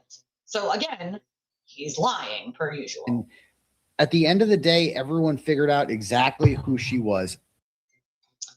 Again, he speaks for everyone. No, your cult decided to run their mouths when you gave the dog whistle. And again, it's because of your jealousy that she supports people like Mike and Brian. Brian was in here yesterday. You gotta love him. His comment was so funny. But I know that Mike and Brian watch here sometimes, you know, they have their own shows to run, but I know they watch here sometimes. And like, why is that a problem? Like, why do you care who other people support, Aiden? Well, why does he care? Because he shit on all these people. That's why he cares, right? And so he's not reaping the benefits of those anymore. And other people who are at least decent humans are as he sees, because he stalks all of our streams. Make no mistake, he stalks Mike's, he stalks Brian's, he stalks mine. Like that's what he does. He simply doesn't get to reap any benefits anymore, and so this is the way that he deals with that. Right? Is someone who didn't do anything to you, that just simply doesn't, you know, support you monetarily anymore. This is what he does. He goes into a tirade and fucking lies to make himself feel better. A fat chick who thinks a mean girl, like she. That's nothing against fat chicks either, but she's like, again, she was fat 10 minutes ago. I can definitely agree with that too, Jump for Joy. And I can't imagine if you're Karen, right? Do you think she'd be super happy that Kelly would even support Aiden after all the trashing he did? I can't imagine that she would be. I mean, I wouldn't be, right? What the fuck? And that's the other thing that really pisses me off is she never asked, Nan never asked for a single thing. Never asked for a single fucking thing. She was invited on streams. She never asked to go on a stream. She was invited on some streams, but she's never asked. She never ever donated asking for anything. She never treated any of these people but with kindness. Same with Jess Machado, right? She helped out. And what does she get in return? Not even basic decency. She helped out Will. Like, not even basic common fucking decency these people can't even give. Like, if somebody chooses not to support you anymore, okay, fine. They just don't support you anymore. Why is it that you need to attack them for that? I don't get it. That never made sense to me, and it never will. Maybe somebody doesn't have the money anymore to spend. Maybe they don't have as much money to spend. Maybe they don't support your behavior. Maybe they just are busy. Like, why is that a thing, right? Like, why does it have to be an attack on the person who no longer supports you? Well, because that's the way that Aiden operates. Let's remember that. All right. And when you look at her, you're like, she was better looking when she was fat. Because like she, you know, she got it with exercise and diet. You know what that means? Yeah, it means exercise and diet, Aiden. You know, maybe you should try it with your man boobs. I'm just saying. Like, you're at least a B cup right now, bud. All right? You're at least a B cup talking about another woman's body. And let's be clear, okay? Let's be clear. A woman's weight has nothing to do with anything, right? Like, yeah, exercise will definitely help. Diet will definitely help. But who the fuck are you? Who the fuck are you to talk about anybody's weight or their exercise or their diet and say, you know what that means? Yeah, it means diet and exercise. The fuck it means. Like, maybe to you it doesn't mean because you're a weirdo that does weird shit. Most of us are, you know, normal human fucking beings, you know? Listen, I sometimes cannot be responsible for the things that fly out of my mouth. I told my husband that the other day when he wouldn't, told you guys the story, but I had like a cut or something, or maybe it was like a pimple, and I was like, I feel it, but I asked my husband if he could see anything. He's like, no. I'm like, well, you just fucking put your finger there and feel it. He's like, no, I'm not doing that. And I'm like, good. When you get old, I'm leaving you in front of the window in your wheelchair, your poopy Depends diaper, then to watch Squirrels Gone Wild. And he just started dying laughing. And he's like, dude, sometimes the fucking shit you say. And I'm like, listen, I'm gonna tell you, babe, the same thing I tell my audience. I cannot be responsible sometimes for the things that fly out of my fucking mouth. All right, cannot be responsible. And so her skin is like all shriveled up. I'm sorry, what? No, it's not. Number one. I mean, that's just a lie. Says the man. I mean, just look at his forehead. Does anybody see this? Look at the man's forehead. Says the man with two giant fucking lines through the middle of his forehead. Like, those wrinkles look like a dog's bottom lip. The fuck? Like, what did it, sir? Have you checked a mirror lately, guy? I mean, really? What in the actual fuck are you talking about, sir? Right? Like, sir, you literally aged 20 years in the last 18 months. The fuck? Like, what? There's like, I don't even, can't even imagine. I don't even want to think what she looks like under, like, First of all, why would you be thinking about her, what she looks like under clothes anyway? You're a sick fuck. I mean, there's something seriously wrong with a man that can think of nothing else when it comes to a woman other than sex or them naked. I mean, that's fucking weird. Like, okay, yes, we're sexual beings as a whole, but like, I'm telling you, I fully believe, in my opinion, this man needs like Sexaholics Anonymous. I just, like, there's something severely wrong with him. Like, something severely fucking wrong. Okay. Hey, KB, nice to see you. Botox is calling TV. You know, he could definitely fucking afford it. You know, sell your house, Aiden. You're gonna need it for the attorneys. I mean, he's gonna need like an extra long banana hammock for that dick nose. That's what he's gonna need. You know. Exactly. There are many more parts than just sex, right?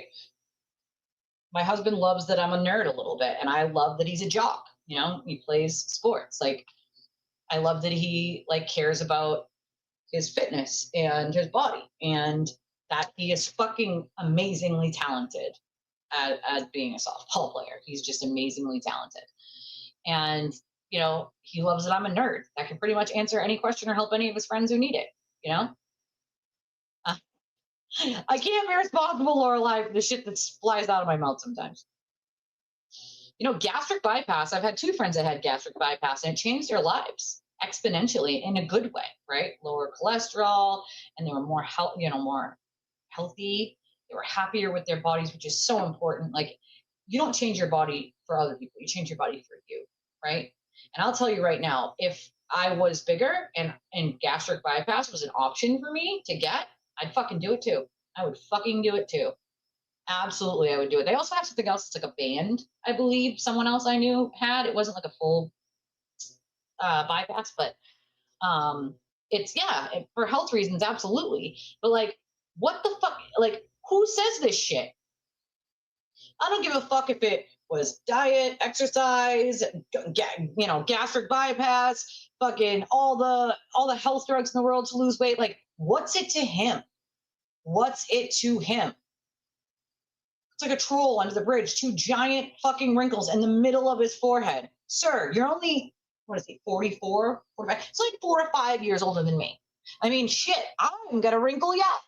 I have psoriasis and some, you know, redness in my skin because it's so dry from the psoriasis. But like, other than that, like, I got no motherfucking wrinkles, and I'm 39. I'm doing pretty goddamn good. You know what I'm saying? Yeah, she runs too. She runs. A lap band. Thank you. I knew it was something like something band. I couldn't remember what the fuck it was called. Thank you. But like, why does that fucking matter to him? Why does it actually matter? You want to know what? It doesn't. That's the point. He just has to pull things out to try to hurt someone's feelings or insult them. Here's the difference. You can't insult someone who isn't fucking, and that's the thing, is he does it all the time. Like, and that's how I can tell a lot of his sock accounts, is because he'll use his dumb sock account to be like, you're just a stripper who was a drug addict. And it's like, bro, I stopped dancing a long time ago. I retired before I was 30, sir. I retired after 10 years of dancing.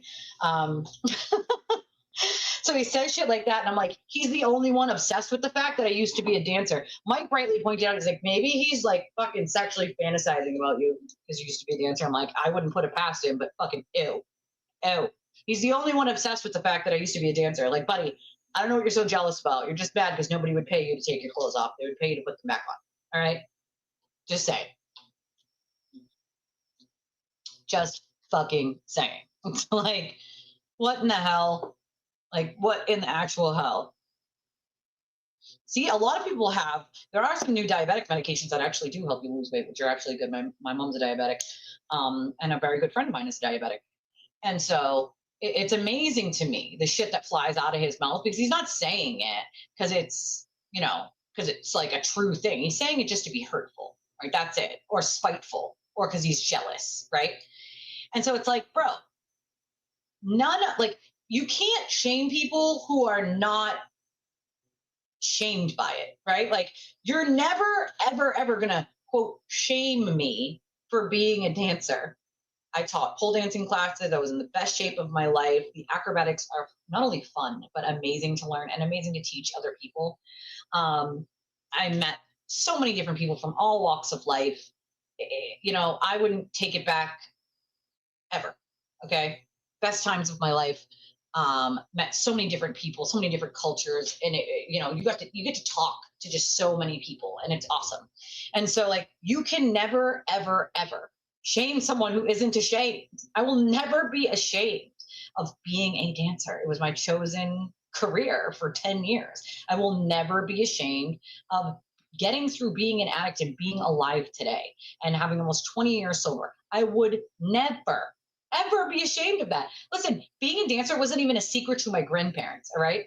It was not a secret to a single person in my family. Some of my friends used to come into the club and hang out and watch me dance. Like, I will never be ashamed. Sorry, you can't shame someone who isn't shamed by it, right? Like, not ashamed, not ashamed. Sorry, not fucking sorry. So it's amazing to me. Like, he still tries these tactics, but you can't shame someone who isn't ashamed of something. And the way that he tries to, like, make someone ashamed of something that's not shameful is fucking hilarious. You know what is shameful? Being walked out of a high school by the police. Losing your job as a teacher and being walked out by the fucking police. That is fucking shameful. That you should be ashamed of, sir. I certainly never had to deal with that. What the fuck is wrong with you, bro? Like, what is wrong with you? Nan is a well-accomplished person. So is Steve. You think they're ashamed of anything you have to say? They're ashamed of fluctuating in weight? No, I highly doubt that happens over everyone's life. Look at your boobs, sir. Okay? You should be ashamed of those fucking man boobs, though. I'm just saying, you need to get yourself a bra. Like, bro, seriously. Like, the baggy shirt ain't cutting it. Like, you can still see them puppies, okay? That's the other thing. Shameful for not paying for your daughter's cheerleading stuff while also putting $200,000 down on a house. Like, you're just a shitty human being, Aiden. Like, no one is ever, you know what he also should be ashamed of? The time he fucking dyed his hair completely, like, bleach blonde with box dye. It's in that picture with Karen where he made her do the fist and he, like, harassed her to do the fucking stupid fist photo that he wanted so badly from her at the dinner that he wasn't even invited to, that he invited himself to. He literally, you can clearly tell he fucking box dyed his hair bleach blonde. Like, what the? That is fucking shameful, sir. You're a 44-year-old man. Grow the fuck up. You know? Oh, he absolutely loves beefing. Absolutely loves beefing. You know? It is a beautiful art. And a lot of celebrities actually buy poles to keep in shape because it works out every muscle in your body. And I was talking to my husband recently. I was like, I should get one again and just start working out that way, since it's something I can do at home, something I already know how to do. You know, and we were talking about it. Like, it literally works out every muscle in your body. It uses a lot of upper leg strength, but also arm. But it's also really fun. Really fun. The acrobatics are really fun, and it is kind of like Cirque du Soleil. Actually, a lot of people who go from dancing to into something like that, like acrobatics, doing shows like that. I learned they're like curtains. I forget what they call them, but I learned like basics on those. Those are really fun too. I've never tried the giant hoop, but I've always wanted to. But it's fun. You know, it's fun. But no, you can't shame people who are not fucking ashamed, you know? I wonder if he tells his name is Adam. Adam, the super fan blogger, you know? Yeah, well, he does. That's all he does is lie. He was not invited to that fucking dinner. He invited himself. He's a liar. You know, Pink does amazing acrobatics on that thing. That's what actually originally got me interested in it, was seeing a tour of hers and seeing her she was so elegant on one of those giant hoops. I was like, in the curtains too, they do. I'm like, oh my God, that looks fucking amazing. And that's when I started looking into it.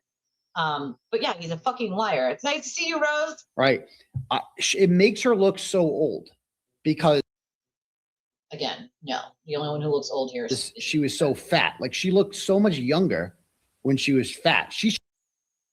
Also, this is just nonsense, right? This is just him raging out about a woman because he feels bad about himself. She go back to being fat because she's going through like her whole, like for the first time in her life, she's a skinny girl. Okay. Wrong again. No, it's not the first, dude. Okay, she's in her 40s. It's not the first time in her life she was seen. Like, what the fuck are you even talking about? He's trying to pretend like he's known her whole life. Once again, he has no idea what he's talking about, and we have determined that is a fucking lie. And so she's like, thinks like, oh, I'm skinny. Well, I didn't know you're inside her brain now. So she thinks, well, I didn't. Fuck, I didn't know you could magically read minds now. What do skinny girls do? I'm going to be a huge slut. Oh yeah, because all skinny girls do that, right? Like that's all, they do. I was a skinny girl 99.9% of my life, until I got on my medications. Now that kind of blow me up like a balloon, but it's a lot of water weight. But nonetheless, I'm still not huge. I'm like 153 pounds or something like that. My like normal weight was anywhere between 129 and 135. And so like for him to be talking about anyone else's looks or weight or what skinny girls do. Yeah, us skinny girls, we just like love being sluts. You know how ridiculous that sounds? Like, what, dude? And so she's dressed as like a huge slut. And also, I'll point out I have actually never seen Nan in any photo dressing like a huge slut ever. She actually dresses very nicely. And she has some style, right? And I think maybe he's just mad. All he has is t-shirts with his own fucking logo or face or name on it. Like, bro, that's all you wear. Do you even own any other clothes other than something that says fucking Turtle Boy on it? All the time. Like she's like going out to the club and she's like 19 years. Bro, events are not going out to the club. Events are events. And I would go to events too, right? Like those are called events, sir. And that's where you were as well. You were there. Again, the hypocrisy is amazing. You were also at these events, Aiden, and you're in your 40s with 2 young children. The fact that you have the audacity to say anything about what anyone else is doing is amazing to me. Like, hypocrisy alert. Are you talking about yourself again, Aiden? Years old, right? And she's like, oh, I'm going to get a boyfriend. And Steve's like, okay, and I'm sorry, is there a problem with getting a boyfriend? Is there a problem with getting a boyfriend? I'm just wondering. Is that like a problem in this day and age? Is it like you're not allowed to have a boyfriend because the sewer turtle said so? Like, also not seeing a problem with getting a boyfriend. Oh, when I met this guy at North Shore Notcher, he's like, I'm Steve. I'm Nan's man. It's like, oh. So Steve has told us that is a lie. That is not what happened. Aiden introduced himself to Steve. Steve did not introduce himself to Aiden. So we have been told that already is a lie, Aiden. Thanks for that lie. Thank you, sir. We appreciate you lying some more. So all we've heard thus far is just lies. Interesting. That's the other thing. Like, imagine what your kids are going to see when they get older, right? Her fucking leather pants don't have Turtle Boy logos on them, Aiden. Like, fuck off. He does have an uncomfortable fitting suit jacket. You are totally right, Lorelai. He does. Oh my God, he does. And well, I mean, he is a child. He throws temper tantrums on the floor like a child. Imagine calling anybody else anything else, okay? While you're actively doing shit like this. Can you please go? I can't go back. Can you please go? I can't go back. I mean, point proven. He wants to talk about anybody else's age, anybody else's looks. Like, I don't know anybody else who gets on the floor and drunkenly throws a tantrum and cries like a child other than you, Aiden. And why is that? Maybe because you're a shit human being. Like, right? She can't go back. She can't go back.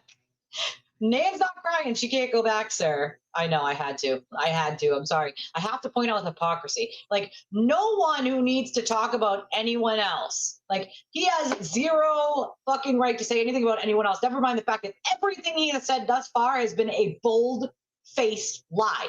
And the problem that I have with it is that he knows it's a lie. Like, he literally knows he's lying. Yet, so easily, he looks into that camera and tells these lies. Like, sir, this is what you're doing on your free time. Can you please go? I can't go back.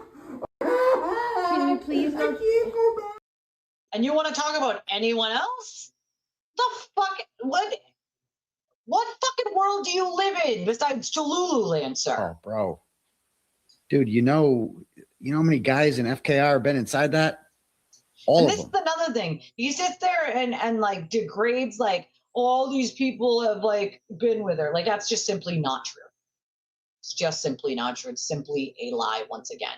And it's like, first of all, why would you be talking about anybody else's sexual relations that have nothing to do with you? Number one. Number two, like here he is running like the Inquirer rumor mill again, right? Like he's the one who made up these rumors and then his minions repeated them. And then here he is repeating them after his minions repeated them after he said them the first time. It's like, bro, saying it doesn't make it true. And so I am skipping portions of that because it's degrading, it's disgusting, and it's just flat out a lie.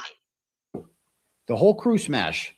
Like I don't know if James Jackson business. He probably, I don't know. Like she wouldn't say no. Put it this way, if James, not for nothing, but like again, the man who couldn't keep it in his pants 2 days a week for his girlfriend or ever for his wife for that matter, okay, wants to talk about anyone else's sex. Like, is this real life? This is the man who literally takes photos and videos of all of his sexual escapades and then sends it to unwitting, not asking for it, other women. Okay. And the way he has said to other women why he does this is because he wants them to want to do those things with him. So he sends pictures and videos of him with other women to women that he's interested in. It's fucking sick. It's gross. And newsflash, Aiden, it's weird. Women don't want that shit. We don't want to see you with some other woman. It's not hot. It's not sexy. It's not cool. It's fucking gross, dude. All right? Okay? It's fucking disgusting. All right? He's jealous of everyone, but he likes to pretend he's like friends with James Jackson. And if I'm James Jackson, I'm going to make a statement, right? Like if I'm James Jackson, the way that he keeps trying to like pretend that like he's friends with James and like he speaks for James now, like if I'm James, I need to make a statement that I am not friends with this fucking clown because otherwise it looks bad, right? Like it looks like they're friends and they talk like, and not for nothing, but if I'm James, I don't know why you would ever speak to someone like this after the shit he implied about your poor girlfriend who passed away. Like you can't give someone like him another chance because he will just do worse and worse and worse. The amount of women that Aiden has cheated on, led on, had sex with, videotaped, wiretapped, coercively controlled is fucking astronomical at this point. The fact that he has the audacity to say anything about anyone else is amazing.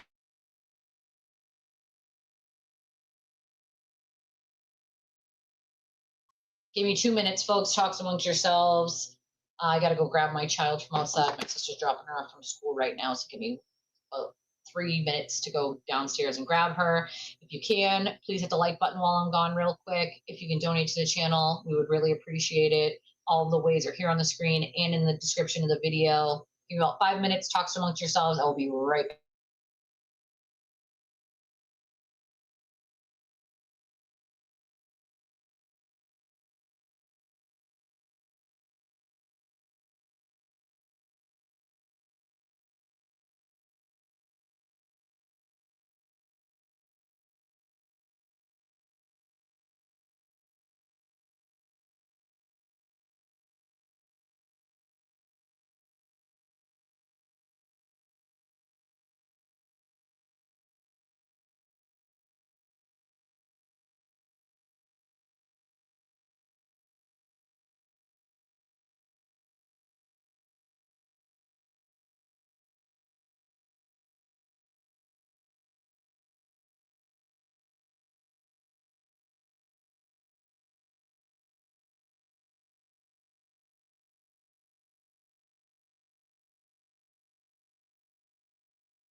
Okay, sorry.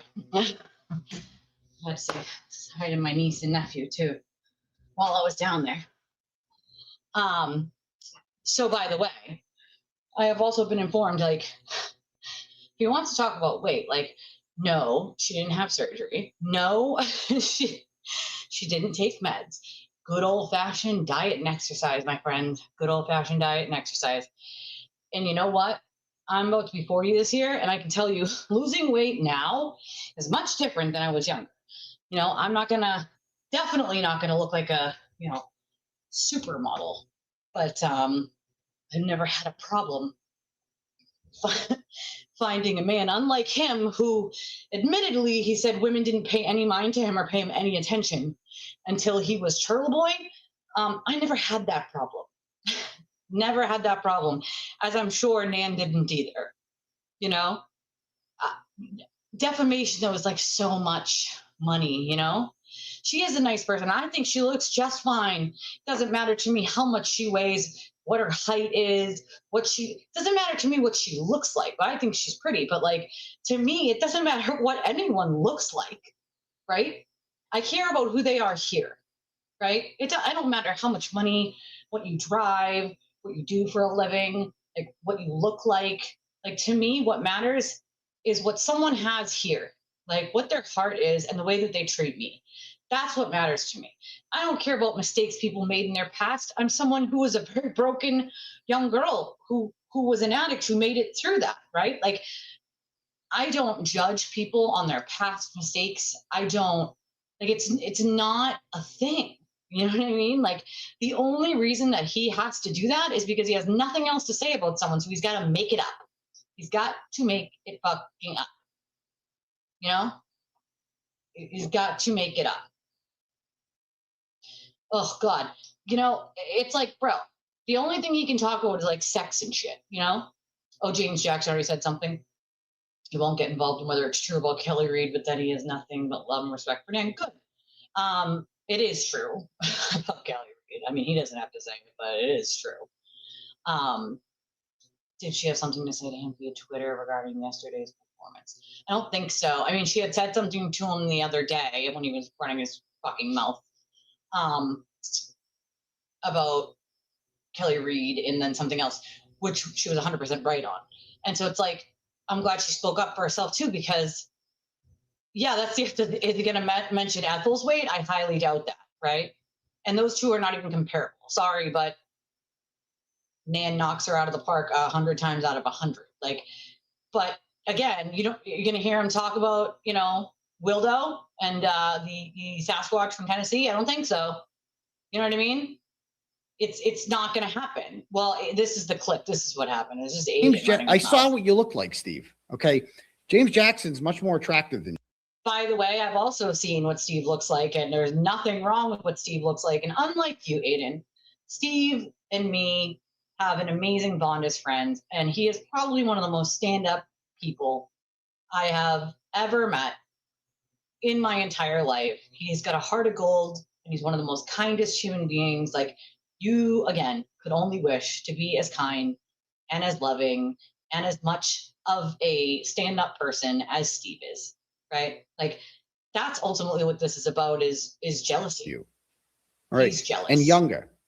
If James Jackson wanted to bang Nan, he could. Like, and he could do it with his eyes closed. Like, it would why is that even a thing? Like, why is it like if this person wants to bang this person, this would have, like, why is that even a topic of conversation? Like, also, they're friends. Like, it's never been anything other than friends. Like, newsflash, Aiden, unlike you, most other people can be friendly and be friends with the opposite sex without wanting to have sex with them. You, sir, have a problem. That's all you think about. Most other people just enjoy the company of being able to have a conversation and a intelligent conversation with another human being. You wouldn't know what an intelligent conversation was if it punched you in the face, because, as you said, for college, your motto was C's and D's get degrees. Ouch. Ouch. Oh, yeah, exactly. And he won't. Yeah, Wildo. So we call him over here because he's a big, giant dildo. That's what he is. Fucking floppy weirdo that just does whatever Aiden does, right? It's just like the robot. Oh, Aiden blew the dog whistle. Let's do what he did. Let's say what he says. You know? I know. I agree. I mean, I don't think she did think it would be noticed, to be honest. And again, I don't know why he has to keep, you know, mentioning James. Like, what is the obsession there? And again, I think it's jealousy. Aiden has a jealousy. You know, I think it's jealousy. You know, yeah, she used it for like personal shit. You know, and then they took it, and then yeah, she wasn't there for verdict day.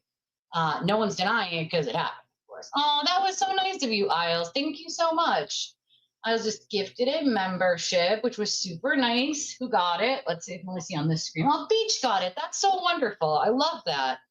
I love to see it go to someone who's here all the time, and I love that. I see it doesn't let us pick. You know, at the first of the month, they give me 10 and I give those out. Most creators don't give them out because it doesn't make us any money. And if you're giving 10 subscriptions out, then that's 10 people that wouldn't buy one on their own. But I like to give them out because it gives 10 people a chance to have one that don't have one or maybe couldn't afford it, you know? And so I know that most creators don't use them, but I always use all 10 of them at the beginning of the month.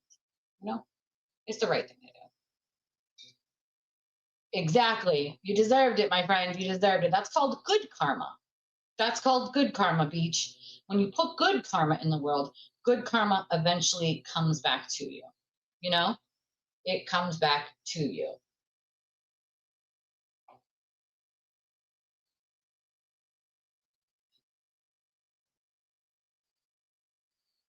Okay.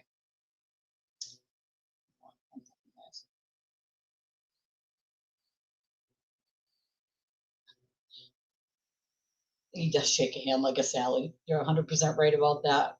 My husband introduced himself, and he definitely doesn't have a. My husband said he doesn't have a firm handshake.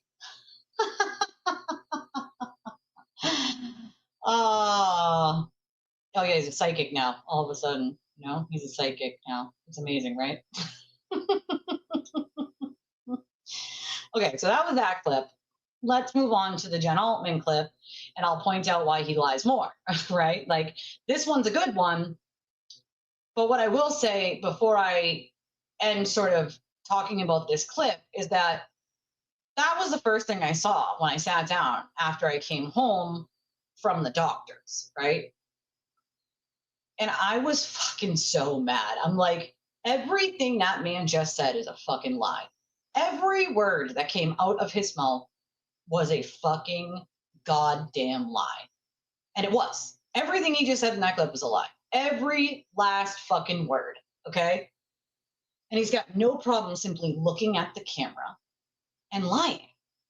That's the most wild fucking part about it, is that he has no problem simply sitting there and lying to thousands of people. Like, almost as if it's so easy to him to just do it. It's fucking wild, okay? It's some of the most wild shit I've ever seen, and I've said it needs to be studied, and I wasn't kidding. I really do think that it needs to be fucking studied. It simply does, okay? Nonetheless, right? I will always go to bat for the people that I care about and the people that I am friends with.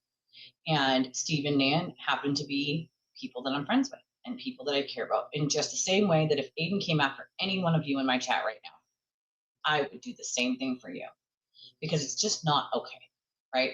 I have gotten to know Nan and Steve, and they're wonderful human beings. There is not a soul on this planet, I don't think, that they would help if they really needed it. And I admire that about them. I absolutely admire it. I used to love doing for other people when I had the money to do it.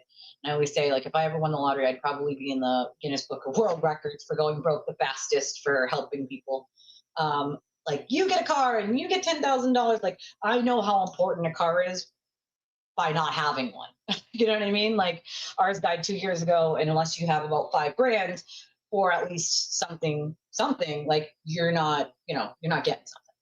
And that's just not in the budget at the moment. And so I know how critical it is to need sort of those sort of things. And I just know that, like, one thing I want to do eventually, maybe years from now when I make enough money, is start some sort of foundation that helps lower to middle income people with vehicles, because there's no real programs out there. There's like one or two, but you have to fit this really tiny subset of criteria. And then there's, a ton of the time, like the list is closed forever because there just isn't any vehicles. Like, I really want to start something that will help people sort of get on their feet. And one of the big ways that people get on their feet is by having the transportation. It allows them options to get better jobs, paying more money, and not Uber, right? Uber and Lyft cost money based on the time of day it is and how far you have to go. The further you have to go, the more money it is. So if you're spending $200 a week on Ubers and Lyfts just to go to and from work, well, that's you can't spend more than that, right? Because you would be spending too much to even pay your bills, right? So yeah, and well, that's the thing. $5,000 is, you might be buying someone's headache, but at least it goes from A to B, even if for a little while. It's helping people in that way, right? Like, I know what that feels like. I know what it's like to just be stuck at your house. And you're like, you can't even, like, you want to be like, hey, I want to go out to dinner, but like, you're not going out to dinner unless you have at least $100, at least, right? At least you got an Uber or Lyft there and back, and then so it's like simple things that like you just jump in a car and do, people take for granted sometimes, and there just aren't programs out there to really help people in these positions to sort of to like get them out of that circle, where it's just like, if you could get yourself a vehicle and a car, like you could get a better job that makes more money, and like so on and so forth.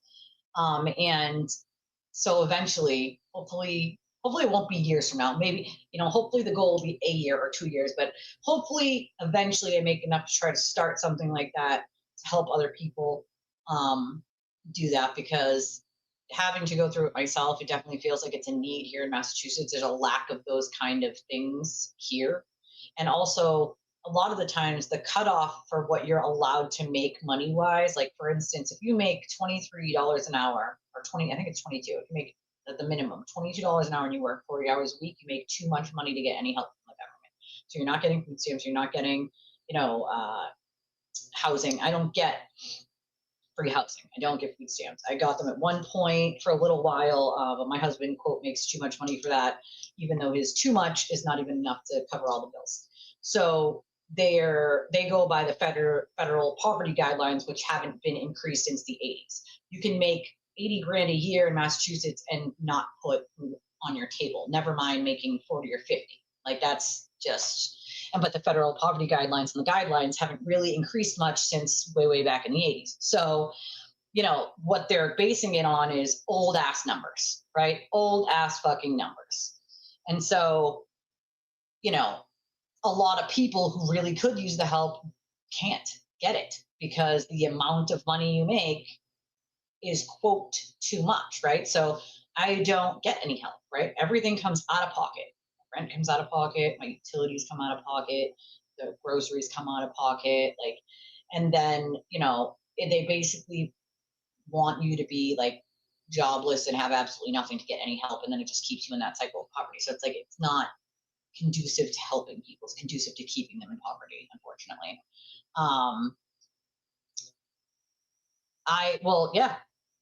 Yep, absolutely. My oldest doesn't count because she's over 18. But yeah, other than that, yeah, nope, too much. 20 something dollars an hour is too much. It's too much. Is that crazy? Is that fucking crazy or what, dude? Like, I mean, it just doesn't make sense to me. It just doesn't. Again, I don't make the rules, but it's fucking bonkers. Absolutely bonkers. Like 4. Because my oldest does not count because she's over 18. So she gets her own Social Security benefits for, like, she's blind, disabled. That's her, like, her money. Like, no one touches that but her. It goes into her bank account. She's 21, goes into her bank account, and she pays for her service dogs, checkups and food and things like that. But yeah, no, we don't get any help, unfortunately. I wish I did, because I could fucking use it. I'll tell you that much. Everything comes out of pocket. But, that's why hopefully in the future we can make things that work for more people, right? Maybe in the future we can make a foundation that doesn't just help with that, but helps with things like groceries for people who, quote, make too much money to get any help, but don't make enough to pay their bills, right? Like, middle ground. When you fall into that middle ground, like, it's when you're really screwed, Yep. So that's what I'm saying. Like, that's what I mean. Like, if you get anything, the minimum is like $20 now, but like even that, like, yeah, you know, it's exactly what they do. They encourage people not to work. And I, for one, actually refuse to sign up for Social Security because disability is only about $1,000 a month. And if I can work, even in this capacity, even in what I'm doing here, this capacity, even if it's sitting in this chair and working for whatever time I can, I'm going to do it, right? Like, it's $1,000 a month isn't going to cut it in government benefits, and then you're just stuck, right? With disability, you're not even allowed to have more than $2,000 in assets. So say you're trying to save for a car, you can't have $2,000 in a bank account, or they literally shut off your benefits. Okay, so they do, but it's Social Security disability, and it doesn't go up. It's about $1,000 a month. That's it. And I would rather work in the capacity that I'm working now than rely on that and stay in that. And so it's amazing to me, though, the people that will like shit on me for working using via YouTube. It's like, oh, you would rather me sign up for a government benefit and sit on my ass? That's what you would rather me do? Oh, okay, makes sense. Not try to be a productive member of society and file taxes like I do as a sole proprietorship, but like, yeah, just, you know, file Social Security and sit on my ass. Like, yeah, that makes fucking sense, right? Like, or the people that are trying to shit on me who are in his cult, or people who are literally getting free housing, free childcare, free food stamps, like free, like everything. And it's like, bro, I have no problem when people need help, right? When they need help, they deserve to get it. They paid into it, right?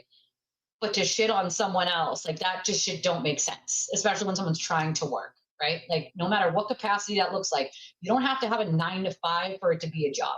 This whole idea that it has to be a 9 to 5 job for it to be a job, like, we're in fucking 2026, dude. Okay, there are many more jobs that are not 9 to 5. I'm fine the fact I never worked around 9 to 5. I don't think like what you mean. Like, I never worked like Monday through Friday 9 to 5 ever. I worked overnights at the prison for a while, and then I worked 3 to 11. I worked overnights for 10 years as a dancer. Like, you know what I mean? Like, most of the things that I did were not basic 9 to 5s. They were the hard labor work. Like, I did drywall for a while, construction drywall for a long time. Like, well, she gets benefits. She gets benefits. She gets benefits that I don't get. But I am perfectly happy with, you know, working here with all of you.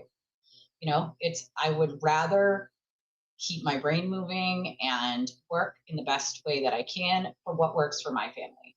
And this is what works for my family. And in you know, yeah, exactly. I can make my own hours. I can be here to get my kid on and off a bus. I don't have 60 grand in childcare, nor am I going to get free childcare. So I don't have a choice but to be home to get my kid off a bus. I don't have a car, so I can't drive from here and there real quick, right?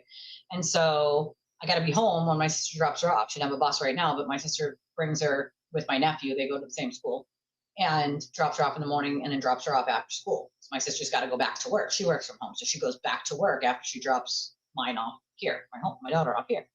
I mean, it's a good question. I mean, Jen's shared a lot on social media about him, especially when he's been coming at her. So it's got to remember, he's coming at Nan, he's coming at Steve, he's coming at Jen Altman, he's coming at Jason. Why? What do you think all those people have in common? All of those people at one point supported him, right? And then all those people at one point started to realize that he was lying to them, and he was gaslighting them, and he was not the victim. He was actually the perpetrator, and he had been brainwashing and playing victim that entire time. And when they realized who he actually was, they were like, we can't just sit quiet anymore. And I'll tell you, Jen tried really hard to just say nothing and move on, you know, with her life for months and months and months. But nope, Aiden could not let it go, just as he always can't. He's got to talk about it publicly. He can't just leave someone alone who wants nothing to do with him anymore, you know? I don't know. That's a good point. I mean, so this is what she wrote. She wrote, you're an absolute liar. You told me you played, and we're talking about the wiretapping, right, of Karen. She said, you told me you played it for Kim, Will, and Megan. I can't believe the way you can just so easily lie to thousands of people. Now, to be fair, I have been saying this for almost 3 years. I can't believe how easy it is for him to just lie to thousands of people and continue to lie and lie and lie and lie, just easily, like looking at the screen, easily just fucking lying and lying and lying and lying, like as if it's just easy peasy lemon squeezy, you know? His downfall is coming. He is his own downfall, in my opinion, right? But you said, you told me you played it for Kim, Will, and Megan. I can't believe the way you can just so easily lie to thousands of people. And you played it for Jess Machado. Remember when she told people she heard it numerous times? Is she lying, Aiden? Is your best friend, Jessica Machado, lying? You 100% told me you played it for those 3 people. And you played it for me a few months ago. Wake up, people. He's lying to you. And here's the clip of what she is referring to. The recording, okay? So I didn't play it for anyone, okay? And then the recording, okay? So I didn't play it for anyone, okay? He's such a fucking liar. Like, first of all, we all know he did, all right? We all know he played it for numerous fucking people. We knew he played it for Nurse Kim. We knew he played it for Jess. We knew he played it for Lauren. We knew he played it after all of it happened for Meredith when they had lunch, right? Like, and that chick, Megan, and Will. Will was the first person called by Karen, and he denied it, hearing it, okay? So, like, we know that.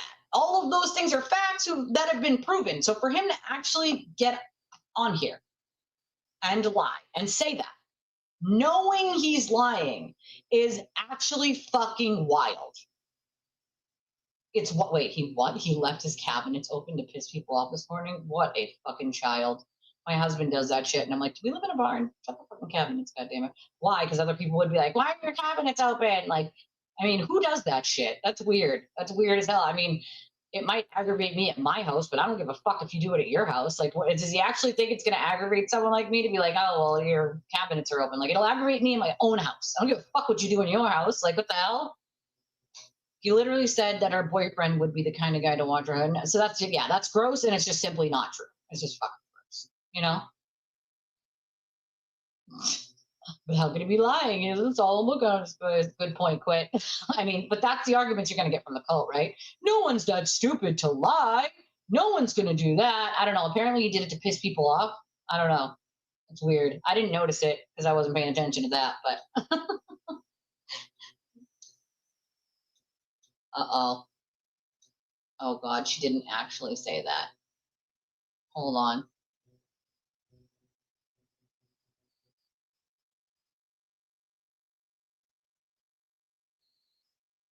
We know she's not. So, what's this say? Natalie, what did you write? Darling, I know you're listening. Couldn't clip Jessica's stream since she's turned off the option, but she's big time mad at the world. That Howie Carr was purposely targeted.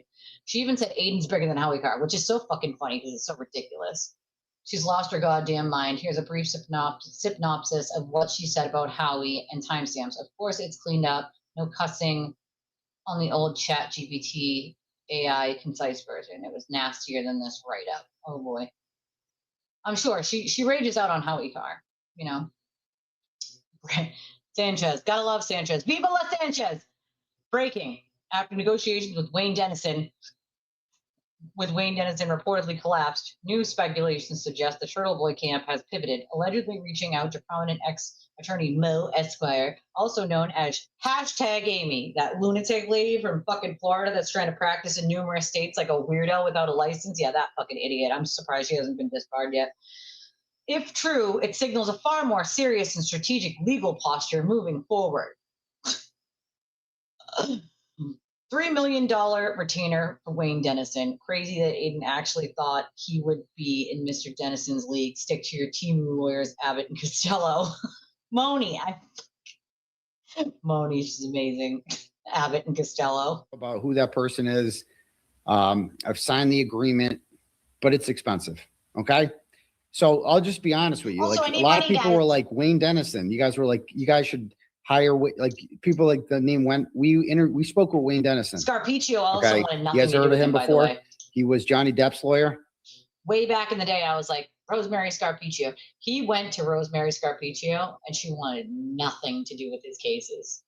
nothing to do with them. She was like, yeah, nope. At I didn't get him. He was Johnny Depp's lawyer at the at his Amber Heard thing. Okay. So he gave us a quote. Guess what his quote was? What he wanted down. Like, this is what he wanted down payment. We were talking about that on my show the other day. That's why I laughed, because we were literally talking about leaving the cabinets open and how my kids and husband do it. It drives me fucking bonkers at home. Like, so I have no doubt, as my stage 5 clinger, this guy here probably took it as like a thing to like leave them all open as if it was going to piss me off. Like, sir, I don't give a fuck about your cabinets in your house. I care about my cabinets in my house. I didn't even notice it. My viewers did. Like, how fucking sad. I didn't even notice the goddamn things were open. You guys had to point it out. Tina, guess how much you wanted? Guess. I'll tell you right now. Mil. I don't give a fuck. 3 mil. Yeah, Dennison is a great attorney, no doubt about it. And he's a Massachusetts attorney too. 50,000, 100,000, 750,000, 100,000. Okay, how about $3 million? That's what he wanted. He wanted $3 million. Yeah, that's what he wanted sucks. from $3 million. And your name sucks. Okay, and that was a retainer that he would bill on hourly. A retainer that he would bill on hourly. Wah. Oh, the us is his audience who needs to give him money, because it's expensive to be sued for defamation. Maybe, just maybe, he should have thought about that before he opened his big fucking mouth and lied about a bunch of people. I mean, just saying, the man lies like he breathes, but he's got no fucking problem asking his audience to foot that $3 million bill, right? Yeah, right. They should have told him 300 million. They should have laughed in his face, but it's always us. He always says us, you know? Yeah, he'll need lots of super chats. Lots. Speaking of super chats, I actually didn't even set like a goal for my super chats, and I'm actually trying to outdo last month for this month. And what's today's date? The 27th. So I got 3 days to try to outdo. I'm always trying to do better on my last month than I did, you know.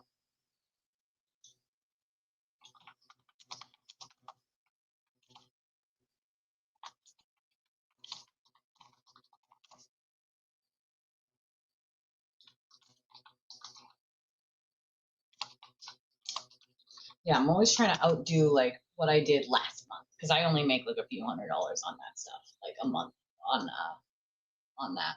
So I think I'm like literally about 200 from what last month was, because I took so many days off this month for being fucking broken physically. To be fair, I'm financially dependent on my community, my cult. I don't have a cult, because all of you are free to watch whoever you want and support whoever you want, of course. And I'm not going to attack you if you don't agree with me. But to be fair, I am financially dependent on my community of amazing people like you. But still, I mean, I don't think he honestly even has fun doing anything anymore. I honestly feel like he's just so angry, you know? Like, so angry. Yeah, his audience wanted him to hire him. Like, dude, okay, cool. You guys fit the $3 million bill then. And that's, again, just a fucking retainer. Just a retainer, guys. Just a fucking retainer. Imagine the guy's like, yeah, $3 million for a retainer. You have to imagine, too, that price came with knowing who the fuck Aiden is, knowing what a shit show that case is altogether, and being like, yeah, this guy probably doesn't have that kind of money, so let's hope. Yeah, he's too busy peeping out the windows for the Silverados to come arrest him. Imagine living like that, knowing that essentially you've committed a bunch of crimes you haven't been arrested for yet, and any day they could just come and arrest you for it. Like, that's how he lives every day, guys. I could kid you not. That's why he's such a paranoid mess who's everywhere, all over the place, left, right, and sideways. It's because he is constantly worried about the cop rolling up at his house. They see me rolling, and just arresting him for all the crimes he's committed. Sad. I mean, maybe don't fucking commit a bunch of crimes. Maybe, just saying, buddy. Maybe don't do that, and then you wouldn't have to worry about it, you know? Yeah, I'm believing it's because they don't want the case, you know? They just don't want it. No, he definitely doesn't deserve it. He abuses everything, anything and everything he can. Literally. Literally. And it's sad. It's honestly fucking sad. He should be worried, you know?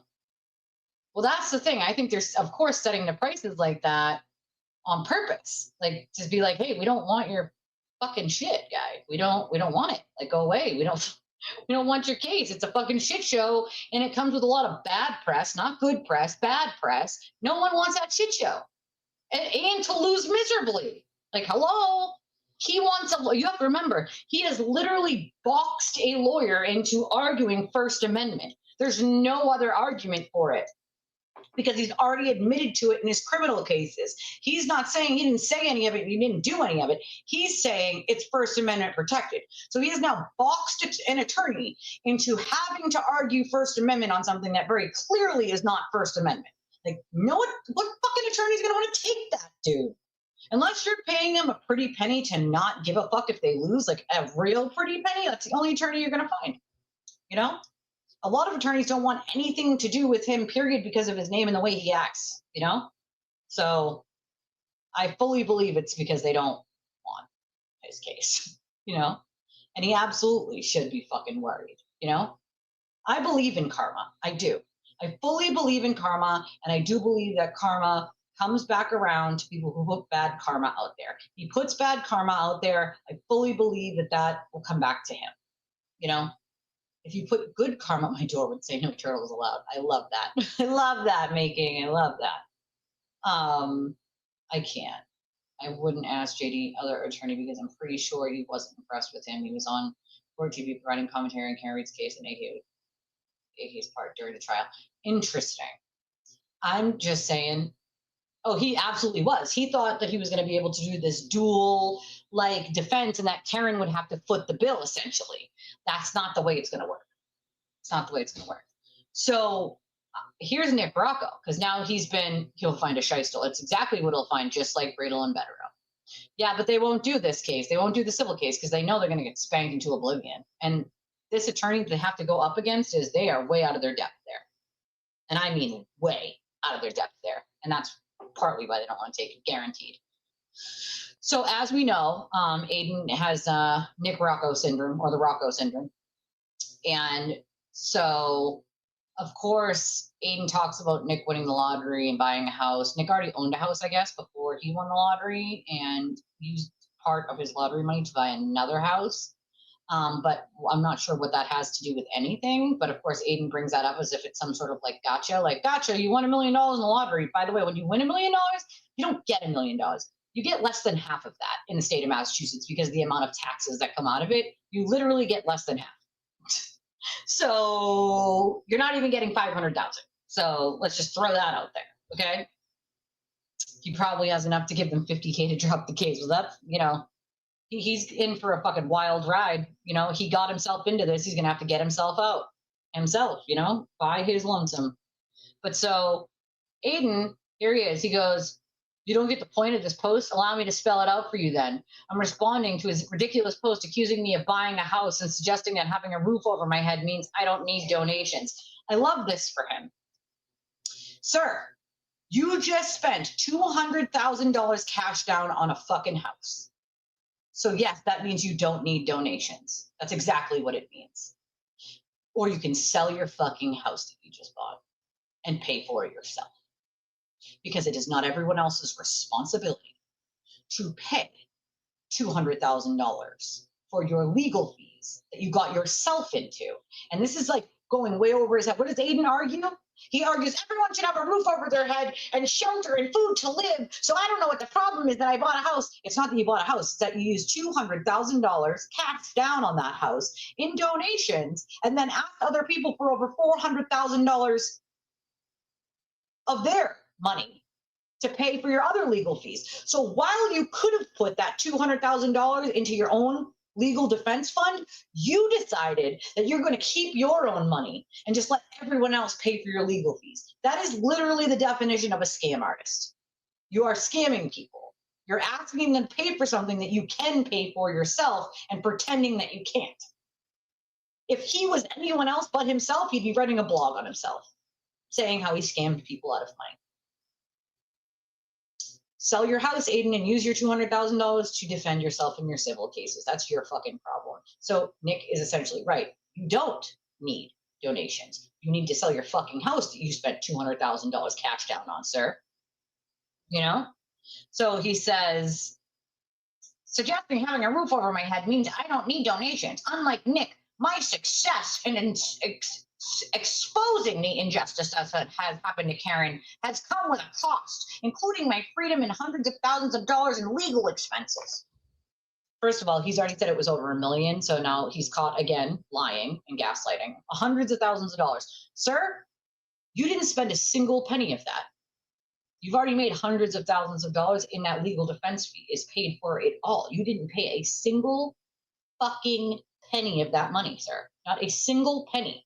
So it might have cost hundreds of thousands of dollars, but you didn't pay for any of it. It came straight from your legal defense fund. So all of the other money you made, merchandise, fucking direct donations, your website, your fees, like all of that shit, you pocketed. You pocketed, bud. You put it in your fucking pocket. Karen came with a cost, exposing injustice. You didn't expose injustice. You took information someone gave you and said it to the public without ever checking on it, first of all. Secondly, you didn't expose shit, all right? You blogged. And your blogs, again, they smell like wet socks and broken dreams, sir, okay? It cost me my freedom. No, you cost you your freedom, Aiden. This is the part you seem to not get through that thick skull of yours. You cost you your freedom. There are plenty of other people talking about the case and reporting on it. Not a single one of those people who were, quote, independent media or journalists were charged. Why? Because everyone else knows the fucking line and the difference between right and wrong. You don't. You push the envelope consistently. Okay? He will want people to pay his mortgage. So he says that. Okay, and then there are 24 comments to that, of course. And then Jenna responds and says, cool, Nick's not even a journalist or an activist and has never claimed to be. He's a dad and a business owner. So Jen Altman puts the little violin like cry me a fucking river. And then Nick says, why don't you tell all your followers what I've done to you for you to not like me? Well, I don't know, Nick. You probably did the same thing I did, which is nothing. You probably didn't do anything to him. You probably just simply didn't lie for him or didn't do something he wanted or he was jealous of you. And I'm guessing it's a jealous thing. And he decided he was going to act like a fucking buffoon, you know? Oh, no, that lawsuit's going to stick. That civil lawsuit's absolutely going to stick. He is screwed. No, I don't think Bradel would take it. I don't think, even if he was stuck with Bradel, I don't think Bradel would take it, you know? Thank you so much, Valley's Girl. I appreciate that. Thank you. Yeah, I don't think they would take it. I honestly don't. But yeah, I mean, they do. The cult does, but it's going to be like he still has to spend it to live, right? Like, so how are you going to save it and spend it at the same time? You can't, especially when you're looking at way more for the civil than you were ever looking at for criminal, you know? Well, that's the other thing. A lot of people are like, when do we get to see receipts on where the shit is spent and how much was spent? You know what I mean? Like, other people have said that too. Like, you haven't shown us anything of anywhere, any of where this was spent and how it was spent at all. How do we know how much is left and what isn't and how much was spent and what isn't? He keeps claiming he spent over $1 million in legal fees. I highly doubt that. Highly doubt that. And also, even if he spent significantly more than what's in his thing, which I, again, very highly doubt, that would be his problem because he can't stop getting charged with shit, because he can't stop doing dumb shit that he knows he shouldn't do. No, if no one will take him, then he's going to have to deal with it himself. And that's not going to go well, let's be honest. He'll have to file all his own shit. You know, he'll have to learn how to do it himself. And I hope he has to do it from prison. I agree. And yeah, absolutely he'll want people to pay his mortgage, 100%. You know, that'd be fucking so helpful. If I could get help with, imagine, you know, if I was him and I could get help with $1,000 a month of my rent, right? That that is money that I can then use, you know, for groceries. In his mind, if he gets people to pay $1,000 a month for his mortgage, then there's more money to go out and fuck around and do dumb shit and get arrested and get charged and blackmail people and be online for 20 hours making stock accounts so you get charged with fucking trying to harass someone else. Like that's what he does. Okay. He uses their money and basically laughs in their faces, spits at them, and then flushes it down the toilet. Like, come on. That's what he does, you know? Can't go to journalism because who's going to do that? Journalism? She ain't doing it. She is doing it right now. Like, that's the most ridiculous thing I've ever heard. She's so ridiculous. Yeah, he's purposely not exposing. He is the corruption. That's the kicker. He is literally the corruption. They don't have the bandwidth. They are out of their depth. I mean, it's true. They don't have the bandwidth. They're out of their depth when it comes to that. They don't. They can't go up against Maddie. They would lose miserably anyway, you know? He is idiotic enough to go pro se. I know he would. I know he has done it before, not like in this full capacity, but he's done it before in civil cases and gone pro se, you know? They can't even deal with them on a daily basis, never mind fucking doing criminal and civil, you know? But so Nick says, why didn't you tell all your followers what I've done to you for you to not like me? Oh, that's right. Nothing. Maybe it was the day you got arrested. I left work because Lauren Murray called Jenna and asked us to come there for you. And we did. Raised $3,000 for you that day to get a new phone and a computer.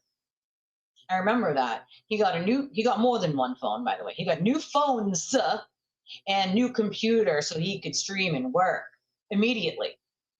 Immediately. It's amazing. Or is it the giveaways helping you raise money, the reason you don't like me? 3 years you always took shots at me and I've never said anything. And it's right, Nick really hasn't said anything back up until this point. And so I love all the people who are like, oh, you did shit behind closed doors, Nick. That's why you're speaking out now. It's like, Nick hasn't done anything to Aiden. Aiden's jealousy get the best of him, okay? Aiden's jealousy. And Aiden actually already threatened Nick and Jenna and Karen and many other people a few times, right? And so if I'm Nick and Jenna, I probably would have spoke out a long fucking time ago. I'm surprised it took them this long to do it. You know, he hasn't done anything to Aiden for Aiden to not like him. It's jealousy and not falling in line with what Aiden wants you to do. You do what I want or else. And so people are like, the battle of the liars. Manfred Sanchez is like, no response to this one, Aiden? Of course not. Aiden has no response because there's nothing that he can say. He can't say, I don't like him because it's personal, because everyone knows that that's a fucking lie, you know? Oh, Jen took it right out of my mouth to her ears. Jen said, it's all jealousy, Nick. That's what it is. Aiden is jealous of anyone who people respect more than him. If he's not front and center, his ego doesn't like that. Oh, that's putting it fucking bluntly right there. That is fucking put very bluntly. I could think Aiden must have a new sock account. You know? Like, come on, dude. Let's see. Okay, so Captain Morgan T said, the only important part of his post was this part, period, full stop. He went to jail because of his decisions. And this was what? Being away. I spent 60 days in jail away from my kids because I refused to stop. Yeah, well, because you don't make good decisions, sir. You know? Like, come on. Yeah, I don't think he's turning into an agoraphobic either. And so Annie13 says, TV always needs 2 or 3 targets to abuse. It's an easy way to get clicks and views and money. And it is, and it's sad. Chillpup says, Rapboy crashed out because you point out he's profiting off Karen. He seems very sensitive about it now, probably because that had clashed with the message now he needs more money. Back in 2024, he said he was doing his job well and it's paying off. Oh, God. Oh, no, he's wants to be back in the, what will you say, the band. He does, you know? Does. Now, this person, of course, Nick, I barely follow you, but why are you engaging? What is he supposed to do? Just keep ignoring it? Like, again, to sit there and say that people should just ignore all of Aiden's behavior over and over and over and over and never say anything or never engage, I mean, that is a fucking wild thing to say. You know what I mean? That's weird. It's fucking weird. Turtle Rat said that Kearney got a hung jury because she wasn't likable. It wasn't the corruption you're supposedly exposing. Never mind sabotaging your fundraisers. Nick, don't waste your energy on Turtlehead or trying to defend yourself. He's a cyberbully that has a following that likes this ugly stuff. That's true. You're better. That's true. It's very, very true. It's crazy.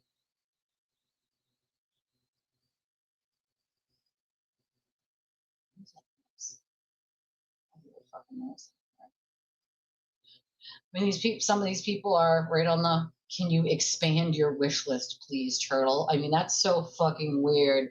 How much we want to bet? 128 followers. Some of these accounts you have to like think like, you know, hating on Aiden once your girl is free is certainly a look, Broncos. I don't even know what the fuck that's supposed to mean. Oh God. There's thin skin here, but it's not TV. Oh, people, you have no idea. That man has such thin skin. It's not even funny. Yeah, he absolutely thought he was sitting with Karen and her people, you know? But that's true. That is true. That is fucking true. Hey, girl. Let's see.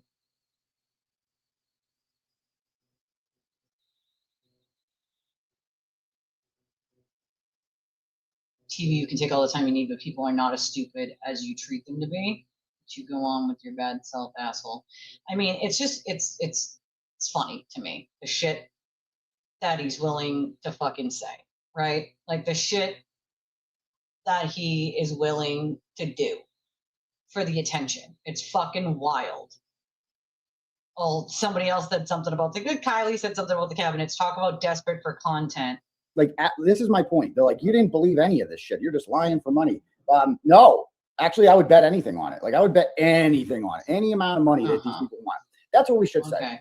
We should just be like, here's, okay, why don't I would settle the lawsuit like this. I would say, look, you bet me right now, whatever amount, let's say $200,000. I'm going to bet you the lawyer from the McAlberts, okay, Duxbury, whatever your name is. I'm going to bet you right now that John was killed inside that house. I'll bet you anything. And he's like, okay, I'll take that bet. Wow. What he doesn't seem to understand is none of this has anything to do with his defamation case, and none of this is going to be talked about in his defamation case. Like, he is so dumb, he doesn't even understand. How do we resolve this? How do we decide who the winner is?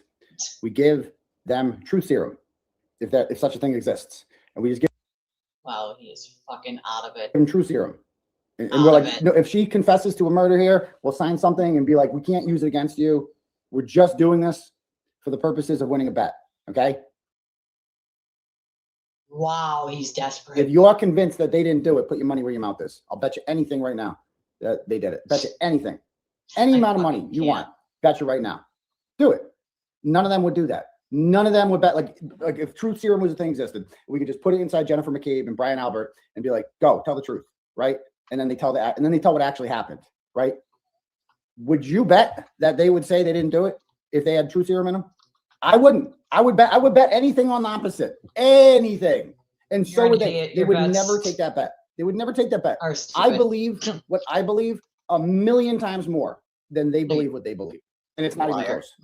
Because my belief has gotten strengthened over time. I believed it on April 18th when I wrote the story, and that the longer this went on, the more convinced I was. More convinced. So the shit he says is wild. Like wild. It makes no sense. It would never fucking happen. Like, he is living in a perpetual state of la la land at this point. Okay? Perpetual state of la la land. Jermaine said a $3 million retainer. Turtle Riders, y'all better start refinancing your homes and cash for 401k plans. Just get a job daddy needs you to empty your pockets for the case that lawyers understand he's definitely going to fucking lose. Okay. So he gave us a quote. I'll just be honest with you. Like, a lot of people were like Wayne Dennison. You guys were like, you guys should hire like people like the name went. We spoke with Wayne Dennison. Okay. You guys heard of him before? He was Johnny Depp's lawyer. I didn't get him. He was Johnny Depp's lawyer at the at his Amber Heard thing. Go ahead. Okay. Bro. The dick knows. So he gave us a quote. Amazing. Guess what his quote was? What he wanted down. Like, this is what he wanted, down payment. a retainer. Guess how much he wanted? Guess. I'll tell you right now. I don't give a fuck. Yeah, Dennison is a great attorney, no doubt about it. And he's a Massachusetts attorney too. $3 million. 50,000, 100,000, 750,000, 100,000. Okay, how about $3 million? That's what he wanted. He wanted $3 million. That's what he wanted from me. $3 million. Okay, and that was a retainer that he would bill on hourly. Okay, so that was the end of that conversation. Oh, I bet it was there, bub. Get ready to hear those numbers, bub. 3 million.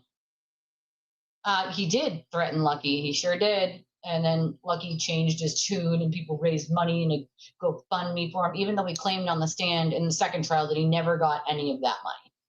So where'd that go? He absolutely threatened Lucky into basically doing the right thing, saying the right thing. And then all of a sudden, here comes Lucky saying things that don't exactly match up and don't make sense. And the times are all off. And he's made 4 interviews and every time it's different. And yeah. So like he wants to have Lucky on his fundraiser. Yeah, for clout. For like, look at this. It's Lucky, everyone. Give me more money. You know, like, come on. Sana said this retainer quote reflects how respected attorneys view him and his endless self-inflicted cases, not to mention his disgusting character. No reputable lawyer wants anything to do with this piece of shit. Can you confirm this, Mr. Dennison? Oh, God, he had another Nick Rocco spiral. Aiden had another Nick Rocco spiral on his show today, completely bashing. A reminder, this is coming from a dude whose likeness is a young boy fucking a turtle.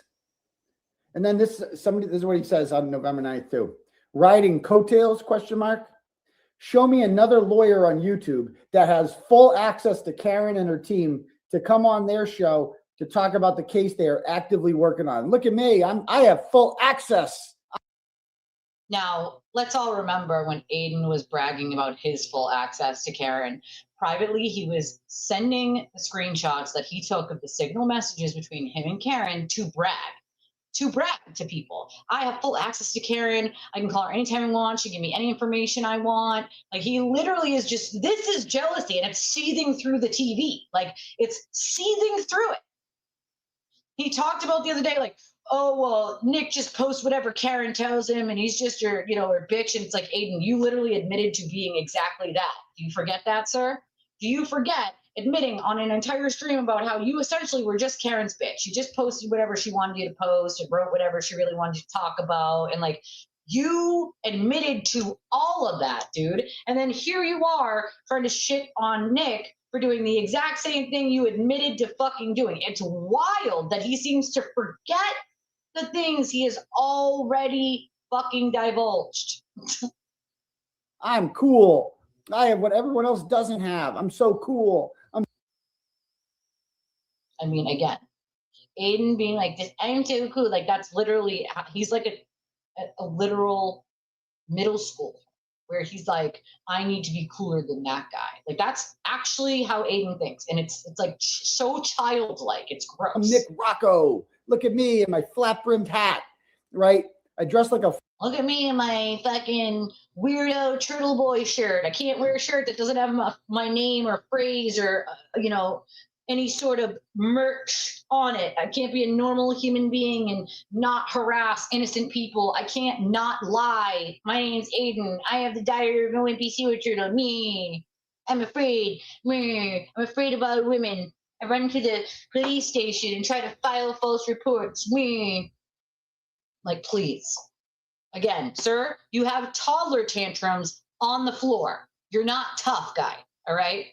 How fucking emasculating. Like, you're not tough. You're afraid of women. You giant fucking pussy. Fucking degenerate child, right? Like I'm going to go, like the kid's skateboarding in my fucking. Who's a degenerate child? Oh, that would be you. Again, the amount of projection this man projects on other people about himself is fucking amazing. Straight. But I have full access that no other lawyer has. It's amazing how jealous he is. It's amazing. The jealousy seeds out of the screen. Like, it literally fucking seeds. You know, he's extremely needy. Extremely. He needs somebody to constantly stroke his ego and tell him how amazing and awesome and cool he is. No one else needs that, bro. I know who I am. I love all of you, but I don't need you to tell me who I am. I might need a pep talk once in a while about, like, you know, am I making a difference? Is this changing anything? Like, but I know who I am, right, as a person. I don't need anyone's okay. I had to like relearn who I was after being beat down with abuse for so fucking long. I didn't know who I was back then. I had to relearn who I was. And since then, I'm pretty confident in who I am. I don't need a pat on the back. This man has so many insecurities that he needs constant validation and constant attention like a 2-year-old. Or he acts out like a 2-year-old. It's all right in front of you. It plays out in front of your face. But what he does is he tells his audience, you didn't just hear what you heard and you didn't just see what you saw. What you really heard was this narrative. What you really saw was this narrative. And they buy it like idiots, hook, line, and sinker, without going, wait a second, that's not what I saw. Wait a second, that's not what I heard. Wait a second, that doesn't match up with the actual evidence of this thing that happened, right?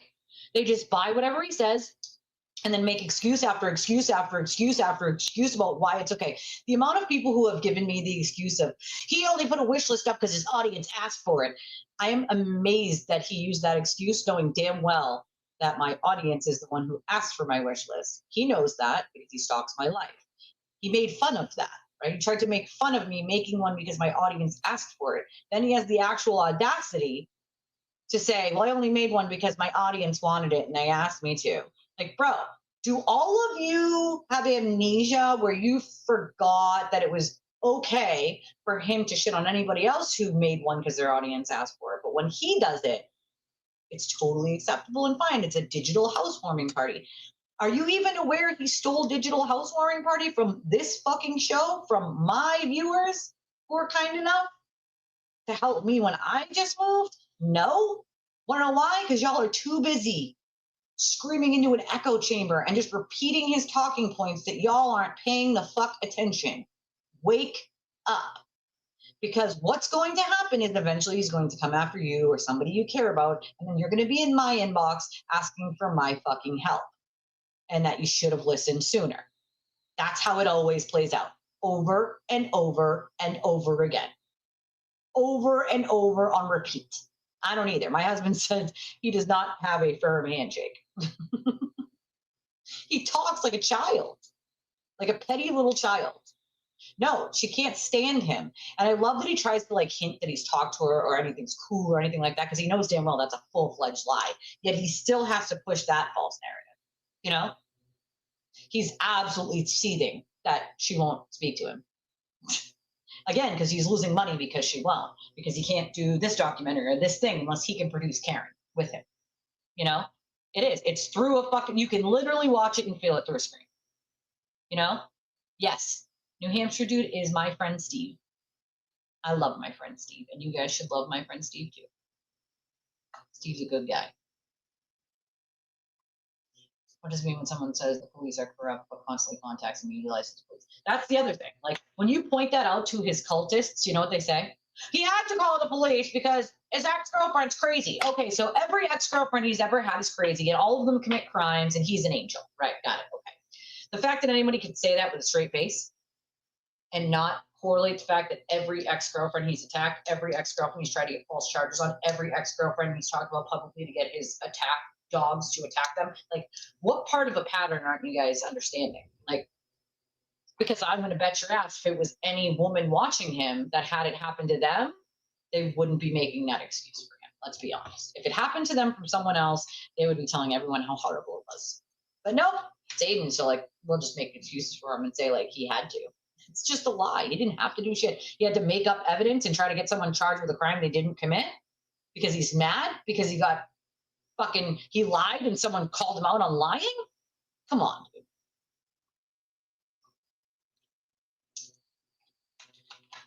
I mean, his is a cult. There's no doubt about it. There's no doubt about it to me. I've studied exactly how cults form and all the weird, like, how they work, and like, it's exactly what he does, you know?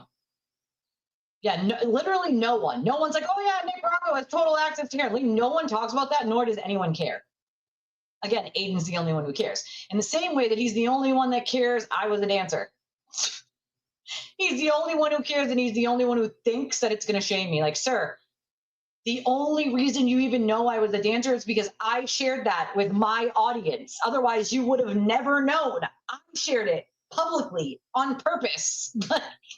Because A, I'm not ashamed, and B, it was never a secret. Like, the fuck? It's amazing to me. Like, the things he picks out are things on purpose to try to, like, poo-poo people, like, shit on them. And it's like, it's only shitting on you if you allow him to. I don't allow him that power because I'm not ashamed of being someone who made it through addiction or domestic violence or, you know what I mean, making it out the other side. I'm not ashamed of it at all. I'm actually proud of all of the really fucking hard shit I've been through and the way that I've been able to help other people sort of get through it. And if you don't think that I do help other people get through some really fucking hard shit, then I urge you to speak to some of the people close to me and ask them what they've seen or heard. And I'm not just saying it for my fucking health, dude. Like, and if it happens to any one of you, I would be there for any one of you in a heartbeat.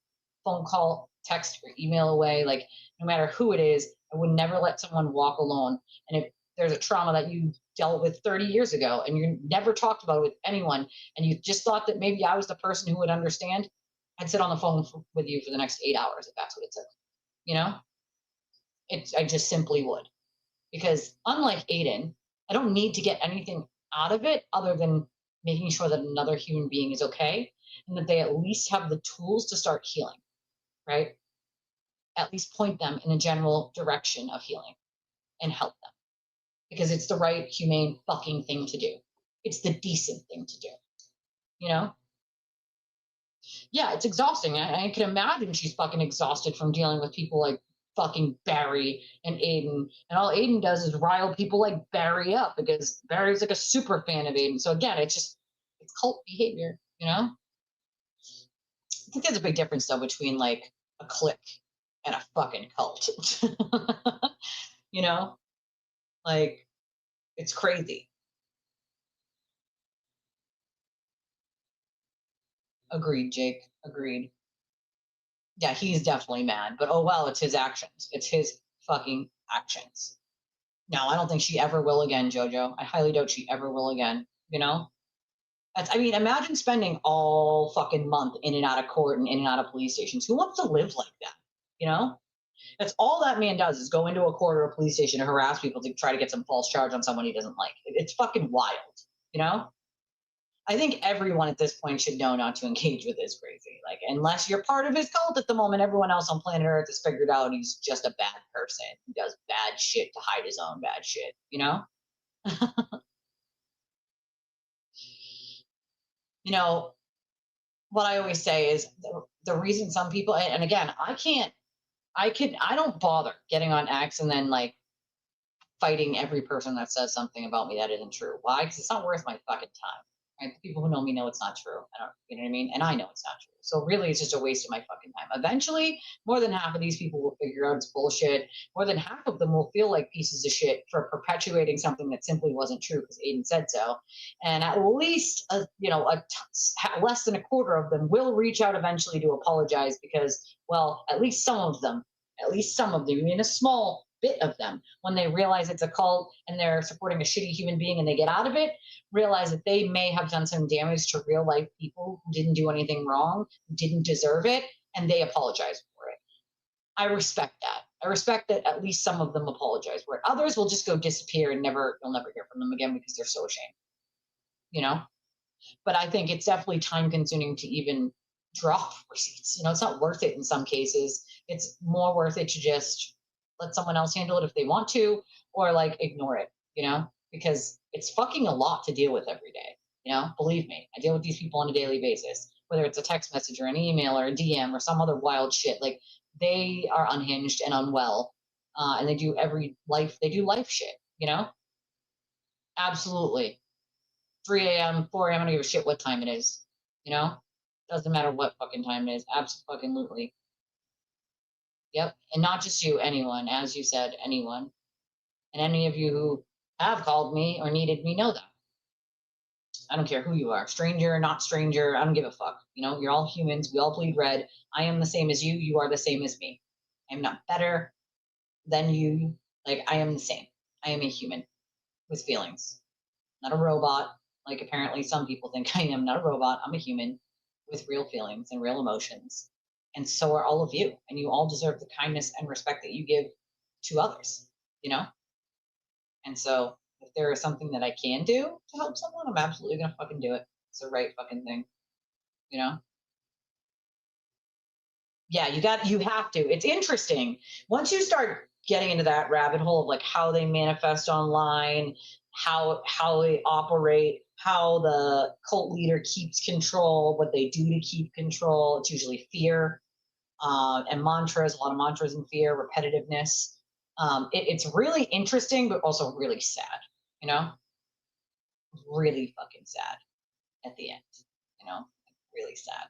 Because there are not just, Aiden's not the only one, of course. There are plenty of really harmful people out there like him. He's just the main problem in this moment, you know? It's crazy.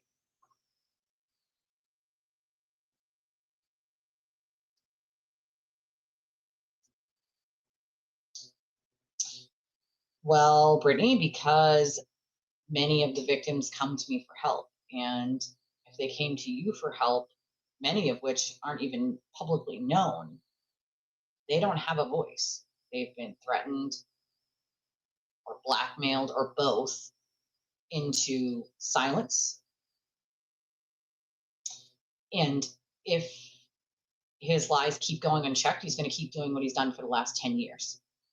And being a victim of his myself, I'm not someone who can just allow him to continuously make new victims and hurt people and it go unchecked, because that's how he got away with it for so long. That's exactly why we're here 10 years later and people are just starting to figure out what he's been doing all this time. That's why. I fucking can't stand the guy, but I care about the victims and I care about any future victims. And I'm not going to shut up and I'm not going to go away and I'm not going to stop talking about it, because the second that I do, he just gets more emboldened to keep doing it and do more and more and more. We've watched that play out. People were afraid to say anything up until 2024. Most people said nothing. They were threatened into oblivion and remained quiet and just disappeared and hoped that it went away. And it didn't, of course. They were still talked about and lied about constantly. But then something happened. And people started waking up to what the fuck was going on and started finding out the things he was doing behind closed door receipts. And then people started speaking out. The problem is I'm only one creator, right? So if I don't give them a voice, right? There's not many people left to give them that voice or to give them that platform. So if there is something that needs to be addressed, that the victims feel needs to be addressed and they can't publicly say something, then I am that boat that can bring that message. You know,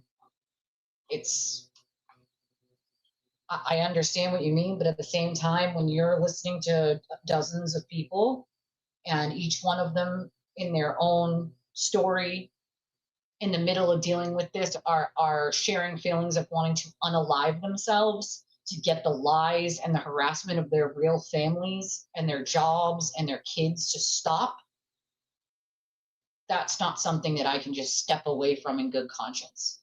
Because if something happens to one of them, because I didn't do everything that I could do, I have to live with that for the rest of my life. I do.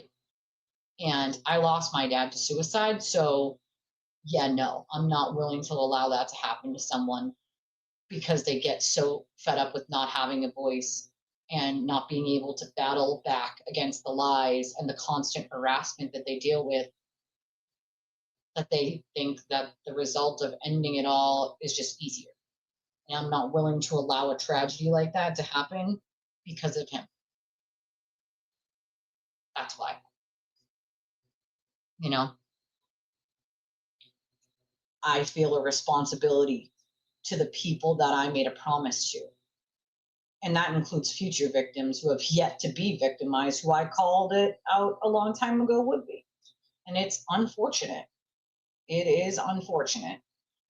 If he was in jail or he just fucking stopped lying, we wouldn't have to have these conversations. But this isn't even just about him. It's about everyone like him. Everyone that does this exact same shit like him. Aiden's not the only one out there doing this and hurting people. If people came to me for help, I can't in good conscience just step away and be like, I'm no longer going to talk about this. It would probably make me a lot more money not to talk about it, right? But what good would that do the victims? To leave them with one less tool in their tool belt to fight this? It wouldn't. It could set someone over the edge to not have that person to be their voice. And I feel a responsibility. And I know that some people might not understand that, or might not understand the depth of how far this goes. They might just think, oh, this is just silly online stuff. Why do we even talk about it? But it's not just silly online stuff. This goes into people's real lives. They can log out and be logged out for months or years. And he doesn't stop. He doesn't stop. He doesn't stop privately. Sends people privately to continue to harass you, your family, your loved ones, people that have nothing to do with you, ex-boyfriends, ex-wives, ex-husbands, ex-jobs, ex-friends. Like the list goes on and on and on, the shit that they do and will do. So they've sent things to my house. They've shown up at my house. They've sent me death threats. Like you have no idea. And if like every single victim has dealt with literally the same shit. Literally the same shit, you know? And it's hard knowing what I know, even the stuff that I can't say publicly, believe me, you don't think it's exhausting for me? It's fucking exhausting for me too, dude. It's a lot on one human being. But again, I made a promise and I don't intend on breaking that promise. And I also don't intend on not doing something about it. It's not just talking that I do. See, that's the difference. I might talk here, but there are actions happening behind closed doors, multiple actions from multiple different things to stop this from ever happening again to anyone else, and to hold him accountable for the things that he has done and continues to do. But that all takes time. And it takes help. I'm only one person, which is why the Shield Project is so important. I need other people to get involved and help out and things. You know, it's a movement, essentially, a movement against cyberbullying and cyber harassment, you know? So where you might not understand, there's a lot more to it than most people think. And I have a responsibility to the people that I promised. And I take it seriously because long before I had a YouTube channel, I still helped people, you know? Still helped people. And I'm not just going to magically stop now that I have one, you know? As a matter of fact, now that I have a platform, there are other ways while having a platform to make other people aware of this kind of shit. And so I can't in good conscience not be that voice for them. You know, it's not an option for me. Right now, there isn't really a case that I was like really interested in covering, although there will be one soon. I was kind of waiting for the next one to pop up. And also I've been dealing with a lot of health issues myself, some really pretty serious ones. And so I've had a lot of days off and not a lot of time to sort of put some of the projects I've been working on fully together yet, because I got a bunch of crap I'm doing behind the scenes here on different things that we're going to be doing on the channel, but it's all of it takes time, of course, and I'm one human, I can only do so much, but you know, he's just a shit human being. Oh, well, what did he do now? Well, he decided to go on a tirade about Nick Rocco again, but his main tirade was Nan and Steve, of course, like a fucking asshole. Thank you, Amy. I love your face. Free said, I think his showmanship can make things blurry. They're just my fans. They support me, LOL. So of course they will defend me and bananas. Yeah, well, that's the thing. It's not just fans anymore. We're far beyond fans, you know? Thank you, Jermaine. I appreciate you. I was actually reading one of your tweets earlier. Girl, reading one of your tweets. I appreciate you guys for understanding, because I do, once in a while someone does ask that question. And I know I've explained it before for those of you who are new though, like there's a method behind my madness, right? And there's a reason why. And losing my dad to suicide was probably one of the hardest things I've had to deal with in my life. And listening to the other victims of his say those exact words to me and knowing exactly how they felt was a whole nother wave that hit me like a ton of bricks. People just don't understand how far he goes, right? They don't understand how far he goes, privately. They just assume he said some shit online and that's it. Like, that's not it. It's not even close to it. And there's not many people willing to speak up, never mind creators, because it doesn't, well, as you guys noticed, doesn't make a ton of money. So there's not many people that are willing to do this kind of speaking out, right? And it puts you as a target as well. Like, you deal with a lot as a result of it. But if that's what it takes, right? That's what it takes, then that's what the fuck it takes. What the fuck?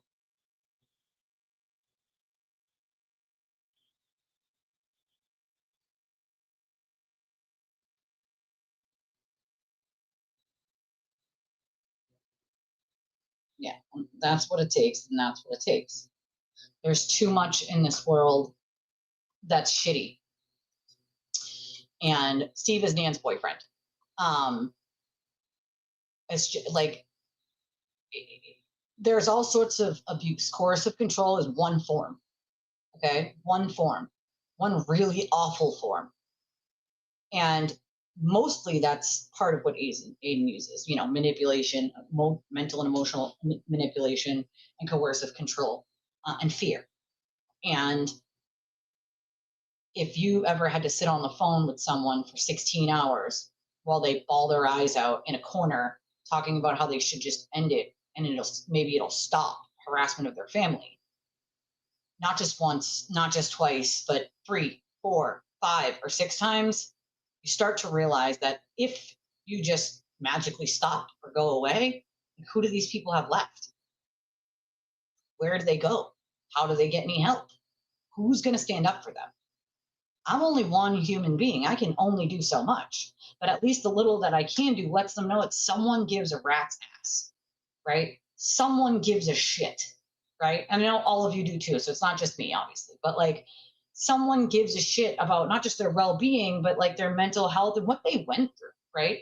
People don't seem to understand, like, what they went through is something most people never have to deal with, right? It's not normal, it's not okay, and it is a lot.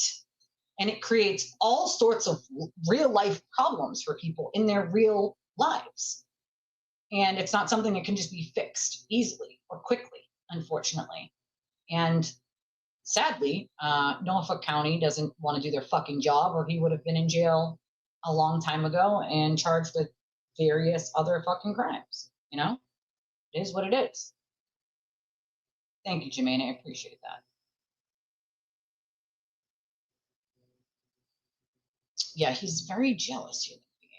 And a lot of people, that's the other thing, they can't defend themselves. Like, they don't have all the money he has or the resources he has or a platform to be able to fight back, and that's part of, the fear tactic and the manipulation he uses, is knowing that these people have no way to fight back. And so I am one way that they can fight back. Oh, you could try writing to the Norfolk District Attorney's Office, but good luck with that, because they don't want to do their fucking job, and they've been very clear about the fact that they're not doing a goddamn motherfucking thing. They could have charged him many moons ago with many fucking things, and are choosing currently not to. So until his trial, or until these other Jersey cases are actually heard, or unless he magically gets arrested, you're not going to see a bail revocation. So until then, I have no doubt in my mind he will victimize many more people. He will lie a whole ton more. And this will be going on for quite some time. I do think, though, in May, you're going to see the judge try to move his trial up. There's no reason it should still be happening all the way in fucking November or December when they're not getting anything from parents' phones. All of that is now not coming. So, like, it should be exponentially move up. And Bradel can make as many excuses as he wants about it, but the judge was very clear about it. The judge talked about this. If they didn't get something for the phones, that it was going to need to be brought up. And I fully believe that his judge is going to want to move this case up. So we'll see. All right, I need to go like figure out what I'm making for dinner. And my stomach is rumbling. So I love your stinking faces. I will see y'all in the morning, of course. If you need me, you know how to get a hold of me. PM, email, text message, call me, any of those things. Of course, do me a favor and hit the like button on your way out. I'd appreciate that. Subscribe if you're not subscribed. That would be amazing. Yeah, some don't want to feel the wrath of, yeah, exactly. It's fear, right? Fear, but also some have been threatened or tried to be blackmailed into oblivion too. If you can't support our channel, we have many ways of doing so. When we're not live, super chats are not an option anymore, but you can still get a membership when I'm not live. And there are many direct routes to support the channel, which we always appreciate, and we could definitely use the help from our viewers. Our options are Cash App, Venmo, PayPal. We have a link. It's in the description. It's also pinned to the top of the chat. Or I think it'll be there during the replay of the live chat. It's called our Justice Chats. You click on it. You can enter any amount of any credit or debit card. We have Chime. We have Revolut for those of you out of country. And we do have an Amazon wish list. I love your stinking faces. And I will see y'all tomorrow. No, I didn't see him go after the glare. If anybody finds that clip, I want to see it because that'd be fucking wild to see. Love y'all.